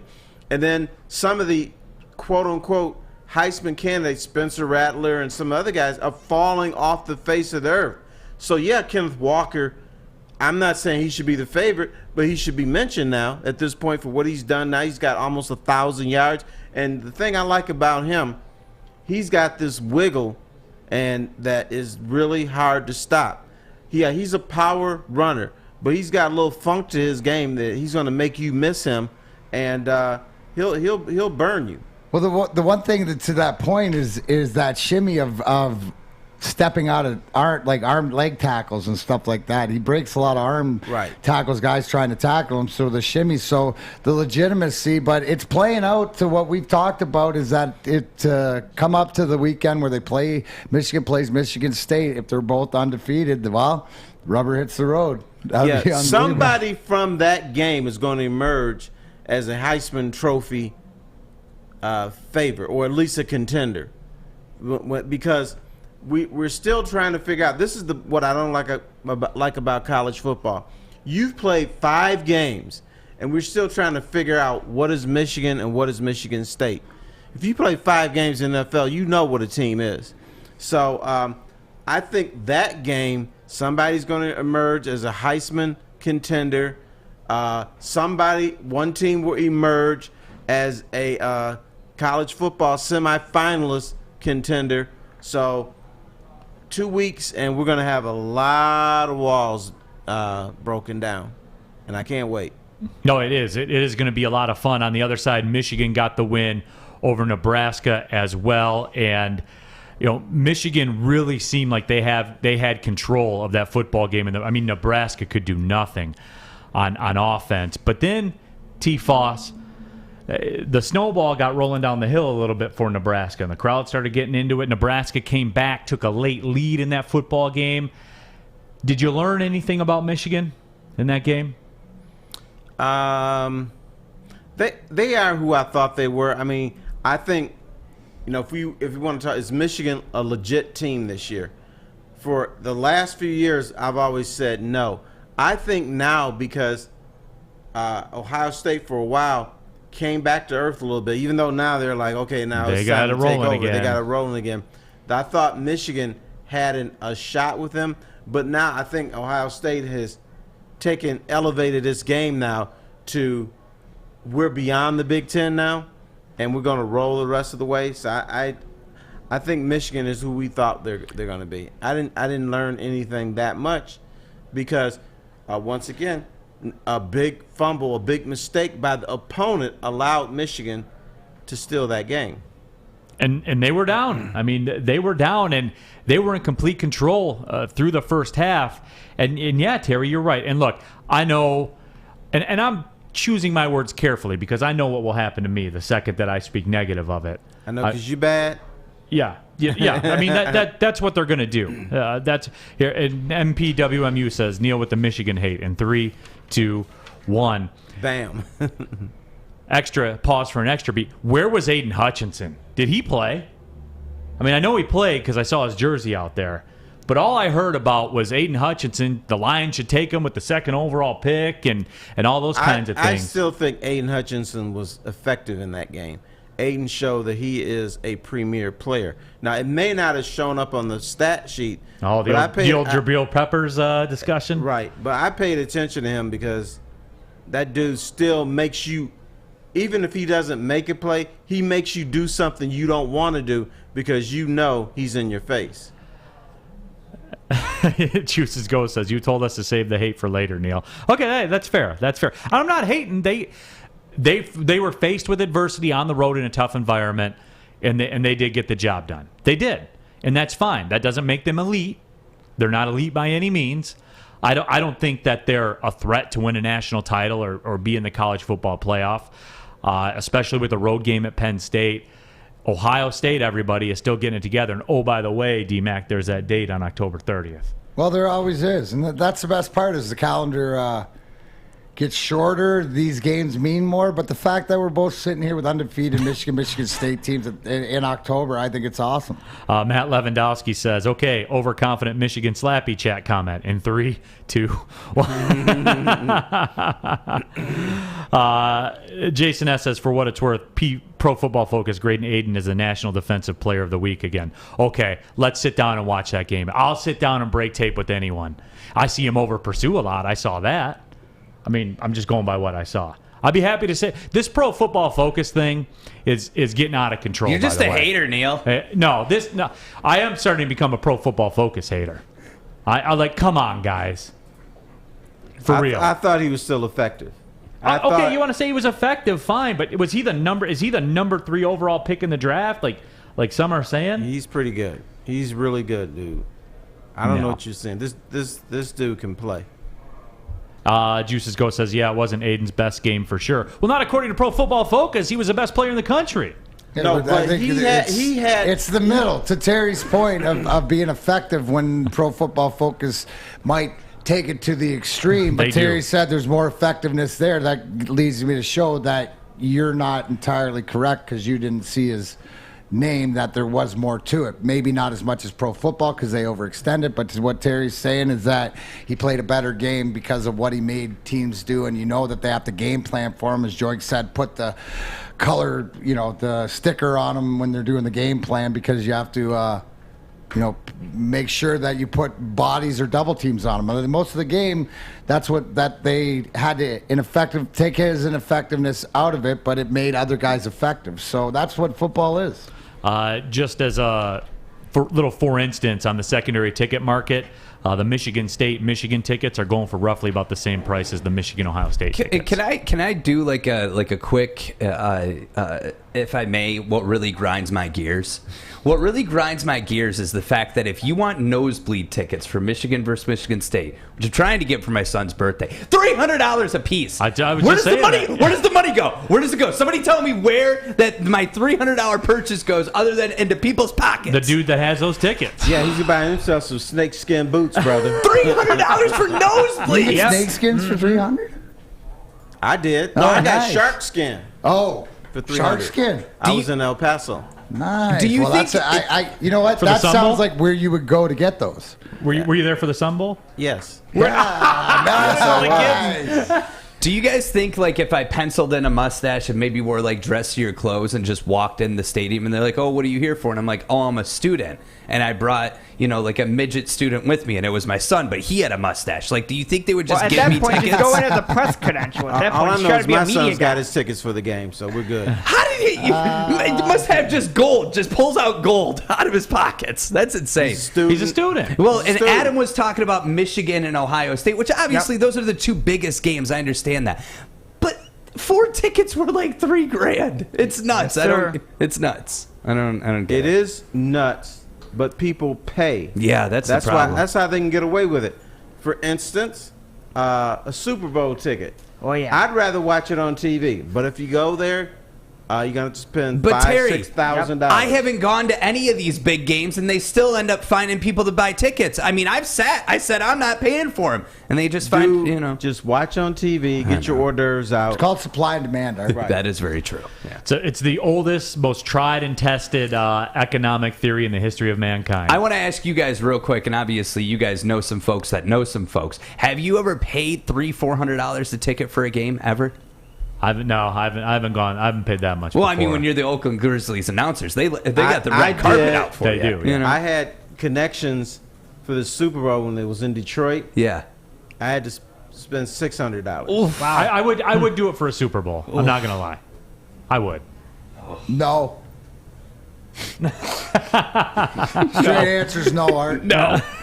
I know. It was funny because D-Mac and I were downtown conveniently a couple weeks ago, and he goes, oh, yeah, I'm going to a concert. And I was like, oh, that's cool. Like, I want to be able to say that. Like, hey, I'm just going to go to LCA, and they just opened the door for me, but I'm not a 4-time Stanley Cup champ. You know? Well, at least you know the why. Yeah, I know. I need the... How often are you and D? Like, you always have these random, I was hanging out with D. And these stories always start with, I was hanging out with D-Mac. You guys hang out, like, all the time, No, but don't here's you? the thing. I say it, and in my head it sounds really positive, but usually it's not a good time, and I'm getting screamed at. So No, he's not hanging out with D-Mac. They just so happen to be at LCA at the same They're time. the same space And as me, so they call it hanging I was out. hanging I out with didn't know he D-Mac. was there half So the were time, but it's hanging out. 18,000 other people. Hanging out. Well, hey, speaking of which, D-Mac, if you need someone to hang out with Thursday at LCA for the opener, I'm your man. So, you know, just throwing it out there. Sure, you know what? If Me you and- I could probably make that happen if you had a camera in your hand. You could really, like, get some things to show some Would people. a phone work, maybe? Well, I Yes. don't know. In other words, You work. tell me. I don't know how it works behind the scenes, Art. We'll Like I talk said. after the show. Phone I would know be some folks. qualified. D. Smitty says if Michigan can get past Michigan State and Ohio State, they deserve playoff mention. That's a Michigan fan take to forget about the fact they have to go to Penn State and play too.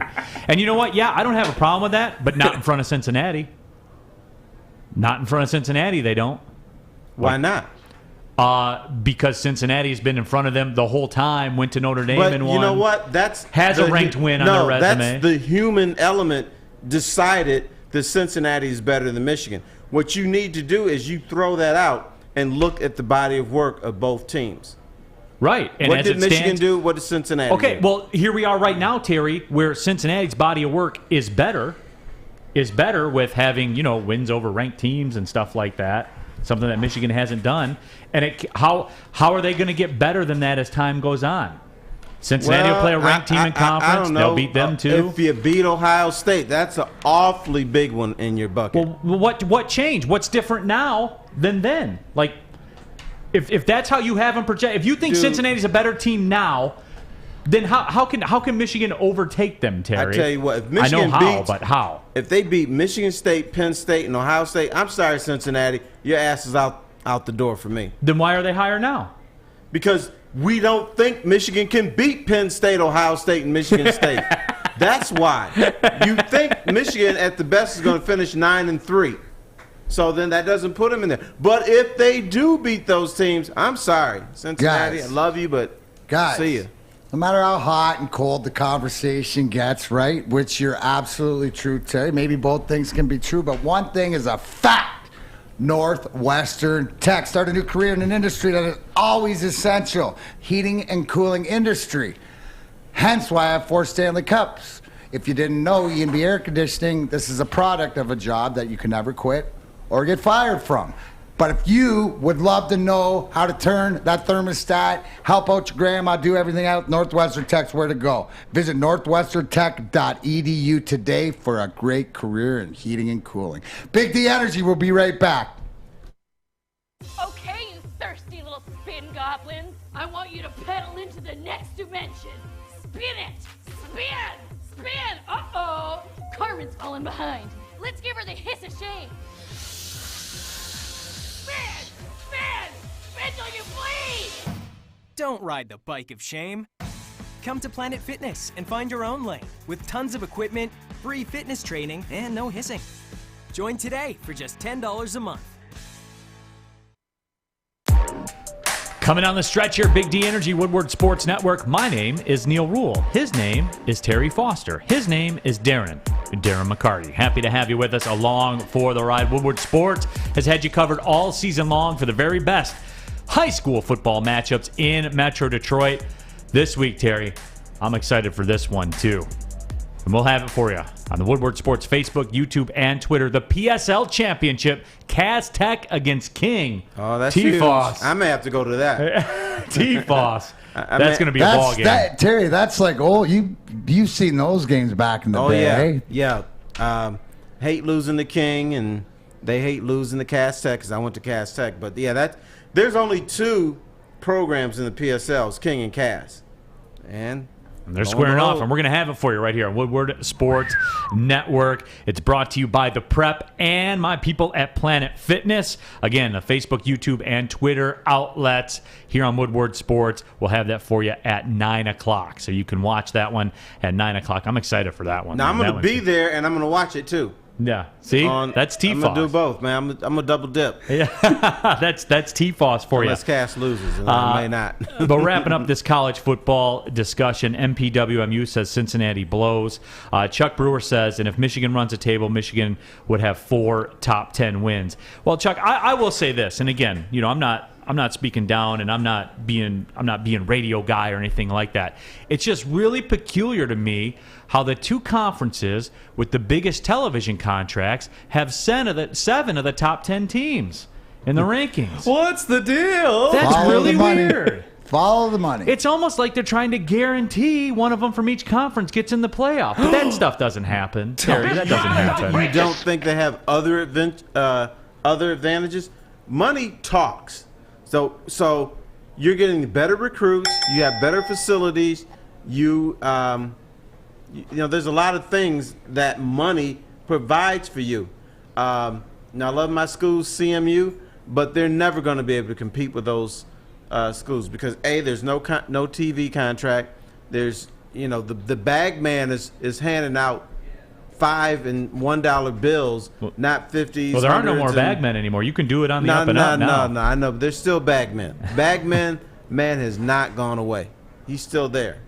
It's just, are you dishing out 50s? Are you dishing out hundreds? Or are you dishing out $5 bills?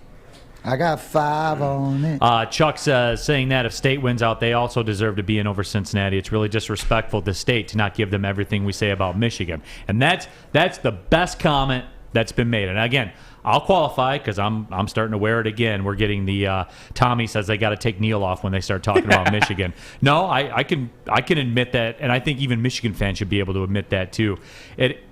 How about Michigan if we State's rephrase this? Really being disrespectful. Michigan or Michigan State, either one runs the gamut against Penn State, Ohio State, and then beats the other, they should be in that Final Four. Well, then they would still have to beat Iowa in the championship game too. That too. So because it's lined up. You know what, though? I will say this, Terry. Give me a one-loss Alabama team over undefeated Iowa every single day of the week. Because if they played each other, and this is my favorite part of all this, we get to do these hypothetical what-ifs. If Alabama runs a table, which would include a win over Georgia in the SEC championship game, which I think we're all fairly confident will still happen, if you're going to take Iowa over Alabama, then you're not about taking the best team. Because if Alabama played Iowa this year, Terry, where would you bet your mortgage payment? I'm putting it on Alabama. Roll Tide. Everyone in this chat thread here would bet on Alabama too. Not only would I bet on Alabama, but ask me who I'd rather see. Alabama. I don't want to see Iowa. It's a fine little ball club, but I want to see Bama. Yeah. As a college football sports fan. Because they'll win it again. No, they will. They will. Did want to touch on this as well. Tyson Fury knocked out Deontay Wilder in the 11th round. And I know because of regulations. Wait, I got something. Yeah. I found the knockout. I did. I found the knockout. I'm going to let you guys. I know the guys in the back. We can play it. Supposed to play it. Play it. Okay. Play it anyway. This was the knockout. This was Fury. And Wilder. And for those of you watching on YouTube right now, we found back channel footage. And if you're listening, you want to go see. This is why you don't mess with convenience store clerks. Convenience store clerks are not. They're not. Convenience store clerks are not taking this slander Fury anymore. Wilder steps in and Fury Boom. knocked him out. Yeah. Just absolutely laid out. So y'all are making jokes. But that knockout for real is on the internet. No, it is. Well, we can't play it here. Yeah, but I'm like, why am I spending $50, $60 to see it when I just typed in the fight and it was right there. Yep. I thought it was just like B-roll stuff. Now that was the actual knockout that's on the internet right now. You didn't get to watch the You know whole what? fight. We know what I will say is shout out to Corey with K, because he predicted that Fury was going to knock out Wilder in the 11th round, and he's got some extra money. So Terry, if he owes you a couple bucks, now's the time to get it. He laid it down on it. Plus 1,700 odds. Yeah. But he told me, he's like, I wish I would have put more on it. That's what everybody Corey says. with a K just for being nice to him. Yeah, you should give me a couple bucks Pay for some that. tribute. I think that's true. Yeah. That is your young Padawan. I think he owns T-False I think he owes protection you money. just for experience. I mean, it should just. And I stopped making fun of him being high pitched, Corey. You did. Corey, when he gets excited, he starts saying, "Man, did you see what the Lions did yesterday?" You know what I will say, Terry? turns You into high-pitched improved. Corey. You stopped calling me Peabody. You stopped, saying Corey was high pitched. You're making, the Lions aren't affecting you this much this year. I can tell you're a lot more positive. You know why I don't call you Mr. Peabody? Because I make fun of people on Thursdays and Fridays, and I haven't been in here on Thursdays and Fridays as much. Okay. On Monday, I'm like, let's Blissful let the Terry. week play out. Yeah. Let's let everybody get their feet wet, and I don't make fun of people on Monday. But by Thursday, it's on. Yeah, Thursday, I'm like in full. Gosh, I just learn nuggets. You learn, every day learning. Every day I'm learning. I can't do that. Every day I'm sorry, Art. Every day I'm just gonna bust. I'm your butt. I'm gonna be in here I Thursday. expect nothing less. You know who I'm gonna bust on? Braylon Edwards. Nah. Oh, did you hear that? Speaking of Braylon Edwards, he said something Ryan stupid. Romani, I can't Anton wait Maslow. to get after him. All right, well, Okay. we'll talk about it after the break. Yeah, absolutely. He's going to need a guardian He's alarm. going to be looking for a guardian. He is going to be looking for a guardian. That's right. He's going to need some security. And if you need security, well, check out Guardian Alarm. It's really simple. It's a good defense on and off the field that helps you feel more secure. And it will let you unlock your doors in your house. Also check the temperature, detect smoke or carbon monoxide. It's awesome. So if you're like, hey, I want to be able to check on my house when I'm not there, check out Guardian Alarm. You can get more information. It's really simple. Just call 1-800. Stay out. That's 1-800. Stay out. One more time because I didn't hear it. 1-800. Stay out. Guardian Alarm has been a trusted source for over 90 years at keeping families safe. We got more Big D Energy. Terry's got a gripe with Braylon Edwards. We're going to get into it coming up next right here on the Woodward Sports Network. Fellas, football season is here. It's time to make your grooming experience easy like Sunday morning. Get to Lady Jane's Haircuts for Men. Walk in, relax, watch your favorite team play, and before you know it, your hair will be game ready. Get to Lady Jane's, open 10 to 8, 7 days a week. Walk in anytime. It's wicked awesome. Do you know why realtors love using Hall Financial as a lender? Because of our commitment to speed and service. We have nearly 4,000 five-star reviews already. Call today, 248-308-5000, or go to callhallfirst.com. Final segment of the show here, Big D Energy, Woodward Sports Network. Neal Ruhl, T. Foss, Darren McCarty in the house, Fish in the Bowl, the child of the Flint Streets. Arturo is here also. Happy to have everyone along for the ride. Just 10 minutes away from kick. Thanksgiving Day edition of the Canadian Football League. I've never seen Fish so watch happy. that. Fish, I do. Dude, Fish is locked in. I'm locked in. I like the rules. I mean, it's more like an arena football. The ball's in the air a The long receivers time. can be in Guys motion. can run into the goalpost and get concussed because they're at the goal line. It's old school, Terry. Now, Terry, this is for informational purposes And you should only. watch, Terry. But the Montreal Alouettes are a 9.5-point favorite over Ottawa. The over/under is 48. Oh, wow. Vegas waste their money on that? Heck yeah, they do. It's not called wasting. Fish, It's called okay, smartness. let's go to our expert in the fishbowl. Fish, do you have a vibe on this game? Will Hamilton be able to cover that? Yeah, they should be, yeah. Okay. Oh, there so, you go. Braylon's walking in right now, and I saw Terry's eyes That's light not up. a walk, bro. That's a strut. That's it. Okay, that's a strut. Strutter. Kiss. No, he acts like he did something last night. Ooh. Oh, boy. I think that's too many points. I'm not going to say it's a get-right special. Ooh. But I do like Monday Ottawa pick? plus the 9.5. Wait, this could be the special Canadian Thanksgiving in honor of your Canadian brethren right here. Yeah. You're Once going a to go year. out on the line. This is just like a conversion special on the table. You don't have to take it, but you're putting it out there if somebody wants to grab it. If you want to grab it, go ahead. I really am digging. The line open up at 8, 9.5 right now. Montreal you the can favorite. get screwed on the single. The Rouge, the Rouge can get you. There's no Speaking of doubt. the Rouge, There's- DCFC. Well, that's what I'm thinking. A late plug. Rouge by Ottawa. Ottawa will be down 10. They'll get a late Rouge and lose by 9. You gambling Cover on the- the so we're CFL, taking you got the a plus? serious Hey, are we gambling taking problem. the plus money? We're taking the plus? No, we're just going to take the points. I'm not calling. we're I'm gonna- not calling it outright. Our Leave it Canadian alone. football Don't- expert, if Fish has something to You say, have to go look ahead. at you Well, differently. speaking of the Rouge, they did get a win over the weekend. They did. Detroit City FC got another win. They keep on rolling. It's inevitable. They're going to win the championship again. Why don't you sound more excited? I mean, because they keep it rolling. Like that's Because that's what champions, That's when what you're champions championship do, man. pedigree, like the Rouge, like, sitting next to me and stuff like that. It's just an expectation, Fish. Got it. yeah, just becomes the day of business. Got it.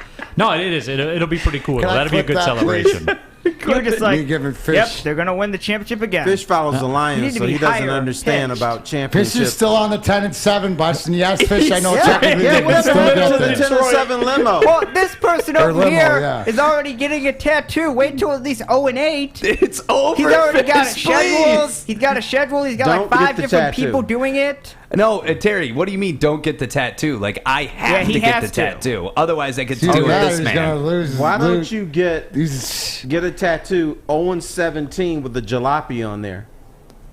I don't he's know gotta what a wait until they go, jalopy is. "Oh." What is a jalopy? Honestly, what is a jalopy? The thing that you drive. Art, you'll like this one, Art. it's a beater, Art. Oh, okay. Juice's Ghost says Fish gets pumped for the CFL like your buddy's little brother when you take him to the strip club for the first time.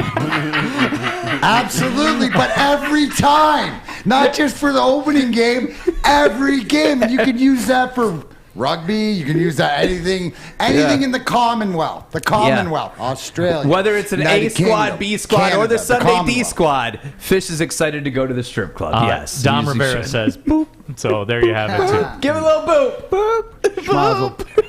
No, you know what though? We were talking about that Tyson Fury fight. Yeah. It was a great fight. It was a great fight. Yeah, I mean, I think it just proved that, you could come up with all the excuses in the world. And I had to talk to Terry about this on Friday. I was like, Terry, who do you have? Do you got Fury or Wilder? And his thoughts is the same as mine. He said, why are we doing this again? And it was proof. I mean, it was a... I think Wilder came out better, though. You made this point. He gave everything, and I think that was the one thing that if you're looking as a competitor or whatever, he felt that he didn't give his all shot. This one he felt he did. And you can argue all you want. Art, I'm going to ask you. 4th round. The refs count on Fury. Yeah. Was that a slow count? Did you, like... I mean, the last time apples to apples, but you know what? Like, it's anything we talk about. There's that human element. But at the end of the day, I think we can all say that Wilder, that fight lasted long. It was a bloodbath. Fury at the end dominated him like the champ he should be. But you can't take away from, like you said, Neal, He gave Wilder laid everything it all he had. out there. I have more respect for Wilder now. Now it's just sort of like, okay, the best man won. And in this day and age too, where we're consumers and we pay money for these fights, you you cannot walk away saying, man, I felt like I got robbed on this one or anything. Like, Deontay Wilder gave you everything. Well, he no, had. I mean, it's not like Everything. watching it. Remember the old Tyson pay-per-views back in the day? People wanted their money back because it's like, No, people wanted that, though. Yeah. T-Foss, people wanted that from the Mike Tyson paper. You wanted the 25-second I wanted a knockout. 25-second fight and him to be a jerk afterwards. That's all you wanted. Yeah. That was it. That's what you were paying for. Yeah. That's what you expected as a consumer. And in fact, if Tyson went 9 or 10 rounds, you're like, what's going on? Is this guy tanking it or what? As far what's as up? the counts go, I believe in collusion when it comes to the boxing world. And if you watch the second fight when Fury rises up like Undertaker, that was probably one of the longest 10 counts I've ever heard in my life. Of course, they didn't get to 10, but it was. I know. I heard everybody saying that, but Fury, he was with it though. He took the most time he could take. It doesn't matter. You are laying flat on your back, and you are not listening to the ref to get up. I don't care if you're playing Pokemon on a Game Boy. You're not listening to the ref and you're not getting up. Like, you got to get up and you got to do the glove check. And which he did. He did. But he knew how much time he had. Go to YouTube and put in delayed here's the 10 thing, he had count. his wits about him, so if the ref counted quicker, he probably would have got up quicker. Yeah, he would have got up quicker. Yeah, that's true, what too. Jeff said. So That's true. Yeah. I agree. Why don't they carry a stopwatch with them? Isn't that Because the it's easiest- not supposed to make sense. It's boxing. Just like, why do they have 40 different weight classes? Why would he carry a stopwatch? That's a great question, got other- Fish. So, the ref's like, got to be other legitimate, he goes down and the stopwatch starts. Tick, tick, Didn't Wilder get a Timer one starts, count when he was Actually- counted out? What's that? Didn't Wilder have a one count and he was counted out? You know, and that's the thing, though. There's politics in boxing. You That's don't even why need a there's 500 stopwatch. weight classes. Well, if only there was some kind of technology in an arena where you could count 10 seconds. We've been through this the before, NFL, Neal. The NFL struggles from the same concept. Yeah. You know, it's just a lack of available technology. You don't even need a wrist. You don't even need a stopwatch. Your watch. Most people have a watch that they carry with them. Just watch, Well, we don't have wanna it on get the rid of the human stopwatch element, feature, and you then know? start. Got to protect the human element. I'm glad we protected my the hand human is done element now. today. T-Foss, appreciate you, brother. Thanks, Yes, Derek. sir. Yeah. Thanks for having me. Love Pleasure. these Mondays with you.